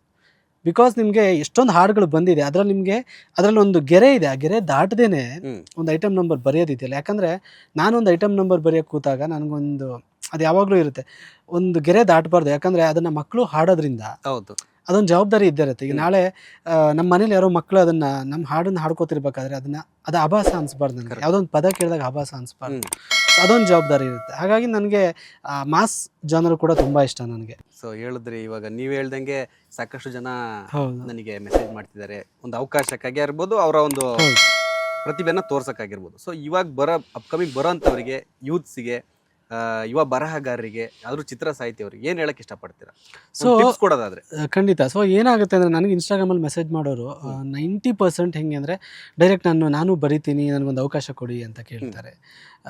ಅವಾಗ ಯಾವ್ದಾದ್ರು ಬುಕ್ಸ್ ಓದ್ತೀರಾ ಕೇಳಿದ್ರೆ, ಇಲ್ಲ ಯಾವ ಥರದ ಬುಕ್ಸ್ ಓದಬೇಕು. ಸೊ ನಾನು ಹೇಳೋದು, ನೀವು ಓದಿಲ್ಲ ಅಂದರೆ ನಿಮಗೆ ಬರೆಯೋದಕ್ಕಾಗಲ್ಲ. ಹೌದು, ಓಕೆ, ನೀವು ಸಿನಿಮಾ ಸಾಹಿತ್ಯ ತುಂಬ ಸಿಂಪಲ್ ಆಗಿರುತ್ತೆ, ಆಡು ಭಾಷೆಯಲ್ಲಿ ಬರೀತೀರಾ, 1 ಸಾಂಗ್ ಬರಿಬೋದು, 2 ಸಾಂಗ್ ಬರಿಬೋದು, 50 ಸಾಂಗೇ ಬರಿಬೋದು. ನಿಮಗೆ 500 ಸಾಂಗ್, 1000 ಸಾಂಗ್ ಬರೀಬೇಕು ಅಂದರೆ ನಿಮ್ಗೆ ಓದು ತುಂಬ ಇಂಪಾರ್ಟೆಂಟ್ ಆಗುತ್ತೆ. ನಿಮಗೆ ಗೊತ್ತಿಲ್ಲದಂಗೆ ನಿಮ್ಮನ್ನ ಒಂದು ಸದೃಢ ಮಾಡ್ತಾ ಹೋಗುತ್ತೆ, ಶಬ್ದ ಭಂಡಾರದಲ್ಲಾಗಿರ್ಬೋದು, ನಿಮ್ಮ ಕಲ್ಪನೆ ವಿಚಾರದಲ್ಲಾಗಿರ್ಬೋದು. ಆ್ಯಂಡ್ ಸಿನಿಮಾ ಹಾಡುಗಳನ್ನು ನೀವು ಕೇಳಿಲ್ಲ ಅಂದರೆ, ಅಥವಾ ನಿಮಗೆ ನಮ್ಮ ಸಾಹಿತ್ಯ ಏನಿದೆ, ನಮ್ಮ ಒಂದು ಚೈನ್ ಏನಿದೆ ಸಾಹಿತಿಗಳ, ಅವ್ರು ಎಲ್ಲೂ ಫಾಲೋ ಮಾಡಿಲ್ಲ ನೀವು ಅಂದರೆ ಖಂಡಿತವಾಗ್ಲೂ ಬರೆಯೋಕ್ಕಾಗಲ್ಲ. ಸೊ ನನಗೇನು ಅನ್ಸುತ್ತೆ ಕೊರತೆ ಅಂದರೆ, ಡೈರೆಕ್ಟ್ಲಿ ಸ್ಟ್ರೈಟ್ ಅವೇ ನೀವು ಅವಕಾಶ ಕೇಳ್ತಾ ಇದ್ದೀರಾ. ಯಾರೂ ನನ್ನ ಹತ್ರ ಸರ್ ನಿಮ್ಮ ಹತ್ರ ಕಲಿಬೇಕು ಅಥವಾ ನಾನು ಹೆಂಗೆ ಅದನ್ನು ಇದು ಮಾಡಬೇಕು ಅಂತ ಹೇಳಿದ್ರೆ, ನಾನು ತೋರಿಸೋ ದಾರಿನೇ ಫಸ್ಟ್ ನೀವು ಯಾವುದೋ ಮ್ಯೂಸಿಕ್ ಡೈರೆಕ್ಟರ್ಸ್ನ ಅಪ್ರೋಚ್ ಮಾಡಿ. ಸೊ ನನ್ನನ್ನು ಅಪ್ರೋಚ್ ಮಾಡೋದ್ರಿಂದ ನಾನು ಅವಕಾಶ ಕೊಡೋಕ್ಕಾಗಲ್ಲ, ಬಿಕಾಸ್ ನಾನು ಇನ್ನೊಬ್ರಿಗೆ ಕೆಲಸ ಮಾಡೋದು. ಮ್ಯೂಸಿಕ್ ಡೈರೆಕ್ಟರ್ ಜೊತೆ ಯಾವಾಗ ವರ್ಕ್ ಮಾಡೋಕ್ಕೆ ಶುರು ಮಾಡ್ತಾರೆ, ಅವರು ನಿಮಗೆ ಹೋದ ಕೂಡಲೇ ನಿಮ್ಗೆ ಒಂದು ಸಾಂಗ್ ಕೊಡಲ್ಲ. ಬಿಕಾಸ್ ಹಾಡು ಅನ್ನೋದು ತುಂಬ ಒಂದು ಸೆನ್ಸಿಟಿವ್, ತುಂಬ ಮುಖ್ಯವಾದಂಥ ವಿಚಾರ ಒಂದು ಸಿನಿಮಾಗೆ. ನೀವು ಮ್ಯೂಸಿಕ್ ಡೈರೆಕ್ಟರ್ ಜೊತೆ ವರ್ಕ್ ಮಾಡ್ತಿರಲ್ಲ, ಅವರು ಕಂಪೋಸಿಂಗ್ ಅಂತ ಕೂರ್ತಾರೆ, ಕಂಪೋಸಿಂಗ್ ಮಾಡ್ತಿರ್ತಾರೆ. ಆವಾಗ ಯಾವುದೋ ಡಮ್ಮಿ ರೈಟಿಂಗ್ ಆಗಿರ್ಬೋದು, ಏನೋ ಬರೀರಿ ನೀವು, ನಿಮ್ಗೆ ಗೊತ್ತಿಲ್ಲ, ನಿಮ್ಮ ಲಕ್ ಚೆನ್ನಾಗಿದ್ರೆ ನೀವು ಬರ್ದಿರೋ ಡಮ್ಮಿ ಏನಂತ ಬರೆದು ಕಳಿಸ್ತೀರಾ, ಅದೇ ಇಷ್ಟ ಆಗ್ಬಿಟ್ಟು ನೀವು ಬರೆಯೋ ಒಂದು ಅವಕಾಶ ಸಿಕ್ಕರೂ ಸಿಗ್ಬೋದು. ನನಗೆ ಸಿಕ್ಕಿದ್ದು, ನನಗೂ ಹಿಂಗೆ ನಾನೊಂದು ಆಲ್ಬಮ್ ಸಾಂಗ್ ಅಂತ ಮಾಡಿ ಅದು ಸಿಕ್ಕಿದ್ದು ಅವಕಾಶ. ನಾನು ಒಂದು ಸಿನಿಮಾ ಸಾಂಗ್ ಬಂತು, ಟ್ಯೂನ್ ಕೊಟ್ಟರು, ಒಂದು ಅವಕಾಶ ಬರೀ ನೀನು, ಹಂಗೆ ಆಗಿದ್ದಲ್ಲ ಅದು. ಸೊ ನಿಮ್ಮ ಹಣೆಯಲ್ಲಿ ಏನು ಬರ್ದಿದೆ ನಿಮ್ಗೆ ಗೊತ್ತಾಗಲ್ಲ, ಪ್ರಯತ್ನಗಳು ಮಾಡ್ತಾ ಇರಿ. ಸೊ ಅಂದರೆ ತುಂಬ ಜನ ಅದಕ್ಕೆ ಟ್ರೈ ಮಾಡೋಕ್ಕೆ ರೆಡಿ ಇಲ್ಲ, ವರ್ಷಗಳನ್ನು ಸವಿಸೋದಕ್ಕೆ ರೆಡಿ ಇಲ್ಲ. ಸೊ ಸ್ಟ್ರೈಟ್ ಅವೇ ಬರ್ತಾ ಇದೆ. ಹಾಗಾಗಿ ಸೊ ನೀವು ಬಂದ ಕೂಡಲೇ ಅವಕಾಶ ಡೆಫಿನೆಟ್ಲಿ ಯಾರೂ ಕೊಡಲ್ಲ. ಸಿಂಗರ್ಸ್ ಆಗಿರ್ಬೋದು, ಲಿರಿಕ್ ರೈಟರ್ಸ್ ಆಗಿರ್ಬೋದು. ಸೊ ಆ ತಾಳ್ಮೆ ಇರಲಿ ನಿಮಗೆ. ಫಸ್ಟ್ ಕಲೀರಿ, ಅಂದರೆ ಇಂಡಸ್ಟ್ರಿ ಹೆಂಗೆ ನಡೀತಿದೆ ಅಂತ ಗೊತ್ತಾಗಲಿ ನಿಮಗೆ. ಸೊ ಬರೀ ಈ ಸಾಂಗ್ ರೈಟಿಂಗ್ ಅಂತ ಬಂದಾಗ ಒಂದು ಟ್ಯೂನ್ ಕೊಡ್ತಾರೆ, ನೀವು ಅದಕ್ಕೆ ಲಿರಿಕ್ಸ್ ಬರ್ತೀರಾ, ಕೊಡ್ತಾರೆ, ರೆಕಾರ್ಡಿಂಗ್ ಆಗುತ್ತೆ, ಹಿಂಗಲ್ಲ. ಬಿಕಾಸ್ ನಿಮಗೆ ಇಲ್ಲಿ ಡೈರೆಕ್ಟರ್ ಸೈಕಾಲಜಿ ಗೊತ್ತಾಗಬೇಕಾಗುತ್ತೆ. ಸೊ ಅದು ನಿಮಗೆ ಒಂದು ಸಾಂಗ್, ನನಗೆ ಒಂದು ಸಾಂಗ್ ಆಗ್ಬೇಕಾದ್ರೆ ನನಗೆ ನಿಜವಾಗ್ಲೂ ಗೊತ್ತಿರಲಿಲ್ಲ, 2 ಸಾಂಗ್ ಆಗ್ಬೇಕಾದ್ರೂ ಗೊತ್ತಿರಲಿಲ್ಲ. ನಾನು ಯಾವಾಗ ಟ್ರಾವೆಲ್ ಮಾಡಿದೆ, ಡೈರೆಕ್ಟರ್ ಜೊತೆ ಕೂತ್ಕೊಂಡು ಟ್ರಾವೆಲ್ ಮಾಡಿದೆ, ಆವಾಗ ಯಾವ ಸಿಚುವೇಶನ್ಗೆ ಏನು ಬರೀಬೇಕು, ಅವ್ರು ಏನೋ ಮಾತಾಡ್ತಿದ್ರೆ, ಅವ್ರು ಕಮ್ಯುನಿಕೇಟ್ ಮಾಡ್ತಿದ್ರೆ ಏನು ಕೇಳ್ತಿದ್ದಾರೆ ಅವರು. ಯಾಕಂದರೆ ನಾವು ಮುಂಚೆ ಎಲ್ಲ ಏನಾಗೋದು, ಡೈರೆಕ್ಟರ್ಸ್ ಮುಂಚಿನ ಇದರಲ್ಲೆಲ್ಲ ಅಲ್ಲೆಲ್ಲ ಕೂತ್ಕೊಂಡಿಲ್ಲ ಆಗೋದು. ಇವಾಗ ನನಗೆ ಯಾರೋ ಇಮಿಡಿಯೇಟ್ಲಿ ನಾಳೆ ಒಬ್ಬರು XYZ ಕಾಲ್ ಮಾಡ್ತಾರೆ ಡೈರೆಕ್ಟ್ರು, ಸರ್ ನನಗೆ ಈ ಥರ ಒಂದು ಸಿಚುವೇಶನ್ ಇದೆ ಸರ್, ಸಾಂಗ್ ಬರ್ಕೊಡಿ ಸರ್. ನಾನು ಅವ್ರ ಮುಖನೂ ನೋಡಿರಲ್ಲ, ಅವ್ರ ಟೇಸ್ಟ್ ಏನಂತ ಗೊತ್ತಿರಲ್ಲ, ಅವ್ರು ಯಾವ ಥರ ಪ್ಯಾಟರ್ನಲ್ಲಿ ಇದು ಮಾಡ್ತಿದ್ದಾರೆ ಅಂತಲೂ ಗೊತ್ತಿರಲ್ಲ. ಬಟ್ ನಾವೆಲ್ಲೋ ಅವ್ರ ಸಿಚುವೇಶನ್ ಹೇಳೋ ಇದರಲ್ಲಿ ಅವರು ಯಾವ ಥರ ಕತೆ ಮಾಡ್ಕೊಂಡಿದ್ದಾರೆ, ಅವ್ರ ಕತೆಗೆ ಏನು ಬೇಕು ಅನ್ನೋದ್ರಲ್ಲೇ ಜಡ್ಜ್ ಮಾಡಿ ನಾವು ಒಂದು ಸೈಕಾಲಜಿ ವರ್ಕ್ ಆಗುತ್ತೆ, ಹ್ಯೂಮನ್ ಸೈಕಾಲಜಿ. ಸೊ ಇದನ್ನೆಲ್ಲ ಕಲಿಯೋದಕ್ಕೆ ನಿಮ್ಗೆ ಒಂದಿಷ್ಟು ವರ್ಷಗಳು ಬೇಕು. ಹಾಗಾಗಿ ಸೊ ಸಿನಿಮಾ ಇಂಡಸ್ಟ್ರಿಯಲ್ಲಿ ನೀವು ಒಂದಿಷ್ಟು ಟೈಮ್ ಸ್ಪೆಂಡ್ ಮಾಡಿ, ಒಂದಿಷ್ಟು ವಿಚಾರಗಳನ್ನು ಕಲಿತು ಅದಾದಮೇಲೆ ಬರೀತೀನಿ ಅಂತ ಇದು ಮಾಡಿ. ಯಾಕಂದರೆ ತುಂಬ ಏನಾಗ್ಬಿಡುತ್ತೆ, ಈಗ ಮ್ಯೂಸಿಕ್ ಅಂತ ಬಂದಾಗ ಹಿಂದೂಸ್ತಾನಿ, ಕರ್ನಾಟಿಕ್ ಕಲಿಬೇಕು, ಪ್ರೋಗ್ರಾಮಿಂಗ್ ಕಲಿಬೇಕು, ಯಾವುದೋ ಇನ್ಸ್ಟ್ರೂಮೆಂಟ್ಸ್ ಕಲಿಬೇಕು, ಈ ಥರದ್ದೆಲ್ಲ ಗೊತ್ತಿರುತ್ತೆ ಅವ್ರಿಗೆ. ಡ್ಯಾನ್ಸ್ ಅಂತ ಬಂದಾಗ ಕಂಟೆಂಪ್ರರಿ, ಕ್ಲಾಸಿಕಲ್ ಆಗಿರ್ಬೋದು, ಇದೆಲ್ಲ ಕಲಿಬೇಕು, ಕೊರಿಯೋಗ್ರಾಫ್ ಮಾಡೋದಕ್ಕೆ, ಈ ಥರದ್ದೆಲ್ಲ ಡೈರೆಕ್ಷನ್ ಬಂದಾಗ. ಬಟ್ ರೈಟಿಂಗ್ ಅಂತ, ಸಿನಿಮಾ ರೈಟಿಂಗ್ ಅದು ಸ್ಪೆಷಲ್ ಲಿರಿಕ್ ರೈಟಿಂಗ್ ಅಂತ ಬಂದಾಗ ಅಷ್ಟು ಈಸಿಯಾಗಿ ತೊಗೋಬೇಡಿ ಅಂತ ಹೇಳೋದು ನಾನು. ಯಾಕಂದರೆ ನಿಮಗೆ ಅದು ತುಂಬ ಕಷ್ಟ, ಎಷ್ಟು ಈಸಿಯಾಗಿ ಕಾಣಿಸುತ್ತೆ ಅಷ್ಟು ಈಸಿ ಇಲ್ಲ. ಸೊ ಸಿಂಪಲ್ಲಾಗಿ ಬರೆಯೋವಂಥ ಒಂದು ಕಾಂಪ್ಲೆಕ್ಸ್ ವಿಚಾರ ಇನ್ನೊಂದಿಲ್ಲ. ನಾವು ಎಷ್ಟು ಸಿಂಪಲ್ಲಾಗಿ ಮೀಟ್ರಿಂಗ್ ಕೂರಿಸ್ತೀವಲ್ವ, ಆ ಒಂದು ಸಿಂಪಲ್ ವರ್ಡ್ ಕೂರಿಸ್ತೀವಿ ಅಂದರೆ ಅದು ಅಷ್ಟು ಕಷ್ಟ ಇದೆ. ಸೊ ಅದನ್ನು ನೀವು ಕಲಿಯೋದಕ್ಕೆ ರೆಡಿಯಾಗಿ, ಯಾವಾಗಲೂ ಸ್ಟ್ರೈಟ್ ಅವೇ ಅವಕಾಶ ನಿಮ್ಗೆ ಯಾರೂ ಕೊಡಲ್ಲ, ನೀವು ವೆಯ್ಟ್ ಮಾಡಿ ಕಲಿಯೋದಕ್ಕೆ ರೆಡಿಯಾಗಿ ಅಂತ ಹೇಳ್ತೀನಿ. ಸೊ ಇವನ್ ನಾನು ಆ ಟೈಮಲ್ಲಿ ಹಾಗೆ ಇದ್ದೆ. ಡೆಫಿನೆಟ್ಲಿ ನಾನು ಈಗ ಮಾಡ್ತಿರೋ ಮಿಸ್ಟೇಕ್ ಮಾಡಿಲ್ಲ ಅಂತ ಹೇಳ್ತಿಲ್ಲ. ಸೊ ನಾನೀಗ ಇಲ್ಲಿ ಬಂದಿರೋದ್ರಿಂದ, ಇಷ್ಟು ವರ್ಷ ವರ್ಕ್ ಮಾಡಿರೋದ್ರಿಂದ ನಾನು ಅವ್ರಿಗೆ ಹೇಳೋಕ್ಕೆ ಇಷ್ಟಪಡೋದು, ಸೊ ನಿಮ್ಮ ಮೈಂಡ್ ಯಾವಾಗಲೂ ಕಲಿಯೋದಕ್ಕೆ ಆ್ಯಂಡ್ ಇಲ್ಲಿ ಒಂದಿಷ್ಟು ಟೈಮ್ ಕಳೆದು ಆಮೇಲೆ ಅವಕಾಶ ಕೇಳೋದಕ್ಕೆ ರೆಡಿಯಾಗಿ ಅಂತ ಹೇಳ್ತೀನಿ. ಇನ್ನು ಪ್ರಮೋದ್ ಅವರೇ, ಕೆಲವರು ನೀವು ಹೇಳಿದ್ರೆ ಅಂದರೆ ಒಂದಿಬ್ರು ಹೀರೋಗಳು ಬಿಟ್ಟು ಎಲ್ಲರ ಜೊತೆ ಕೆಲಸ ಮಾಡಿ ಅಂದರೆ ಸಾಹಿತ್ಯ ಬರ್ತೀನಿ ಅಂತ. ಸೊ ಕೆಲವು ಹೀರೋಗಳ ಹೆಸರು ಹೇಳ್ತೀನಿ, ಅವ್ರ ಬಗ್ಗೆ ಒಂದು ಲೈನ್ ಅಥವಾ ಒಂದು ವರ್ಡ್ ಏನಾದರೂ ಹೇಳ್ಬೋದು. ಮೊದಲಿಗೆ ರಿಷಬ್ ಶೆಟ್ಟಿ, ಎನರ್ಜಿ ಸ್ಟಾರ್ ಅವರು. ಅವ್ರಿಗೆ ಎನಿ ಟೈಮ್ ಎನರ್ಜಿಯಲ್ಲಿ ಇರ್ತಾರೆ. ಓಕೆ. ಆ್ಯಂಡ್ ಆ ಫನ್ ಇರುತ್ತೆ, ಅವ್ರ ಕೆಲಸದ ವಿಚಾರದಲ್ಲಿ ಸೀರಿಯಸ್ನೆಸ್ ಇರುತ್ತೆ. ಅವ್ರು ಅಂದರೆ ನನಗೊಂದು ಎನರ್ಜಿ. ಓಕೆ. ಇನ್ನು ದರ್ಶನ್, ಮಾಸ್. ಅಂದರೆ ಅವ್ರನ್ನ ನೆನೆಸ್ಕೊಂಡ್ರು ಕೂಡಲೇ ಅವ್ರ ಫ್ಯಾನ್ ಬೇಸ್ ಎಲ್ಲ ನನಗೆ ನೆನಪಾಗ್ಬಿಡುತ್ತೆ. ಓಕೆ. So mass. ಇನ್ನು ಅಜನೀಶ್ ಲೋಕನಾಥ್ ಸರ್ ಅಂದರೆ ನನಗೆ ಒಂಥರ ಮ್ಯೂಸಿಕಲ್ ಮ್ಯಾಜಿಕ್ ಅನಿಸುತ್ತೆ ಅವರು. ಆ್ಯಂಡ್ ಅವರ ಡೆಡಿಕೇಶನ್ ಆಗಿರ್ಬೋದು, ಒಂದು ದೇವ್ರ ಧ್ಯಾನ ಮಾಡ್ತೀವಲ್ಲ, ಅಷ್ಟು ಫೋಕಸ್ಡ್ ಆಗಿ, ಆ್ಯಂಡ್ ಪ್ರತಿಯೊಂದು ಸಾಂಗು ಒಂದು ಲೈನ್ ನಮ್ಮ ಹತ್ರ ಬರ್ಸ್ಬೇಕಾದ್ರೆ ಅಷ್ಟೇ, ಒಂದು ಲೈನ್ ಆಗಿರ್ಬೋದು, ಆ್ಯಂಡ್ ಸಿಂಗರ್ಸ್ ಹತ್ರ ಹಾಡಿಸ್ಬೇಕಾದ್ರೆ ಓಕೆ, ಅದು ಅವ್ರಿಗೆ ಏನು ಬೇಕೋ ಅದು ಸಿಗೋವರೆಗೂ ಬಿಡಲ್ಲ. ಓಕೆ, ಆ ಥರ ಬಿಡೋದೇ ಇಲ್ಲ. ಸೊ ಅಂಥ ಒಂದು ಪರ್ಫೆಕ್ಟ್ ಮ್ಯೂಸಿಕ್ ಡೈರೆಕ್ಟರ್. ಓಕೆ. ಅವ್ರದ್ದೊಂದು ಮ್ಯೂಸಿಕ್ ಟಕ್ ಅಂತ ನನಗೆ ಇದೇ ನೆನಪಾಗುತ್ತೆ ಅಂದರೆ, ನನಗೆ ನನ್ನ ಸಾಂಗ್ ಅಂತ ಬಂದರೆ ಸಿಂಗಾರ ಸಿರಿಯ ನೆನಪಾಗುತ್ತೆ. ಅದು ಬಿಟ್ಟರೆ ನನಗೆ ಘಾಟಿ ಹೇಳಿದು ಅಯ್ಯಯ್ಯೋ ನತ್ತೋಳು, ನನ್ನ ತುಂಬ ಒಂಥರ ಆಲ್ ಟೈಮ್ ಫೇವ್ರೇಟ್. ಎಸ್. ಯಾಕಂದರೆ ನಾನು ಕಾಲೇಜ್ ಟೈಮಲ್ಲಿ ಕೇಳಿ ಅವರ ಫ್ಯಾನ್ ಆಗಿದ್ದು ಆ ಸಾಂಗ್. ಓಕೆ. ರವಿ ಬಸ್ರೂರು.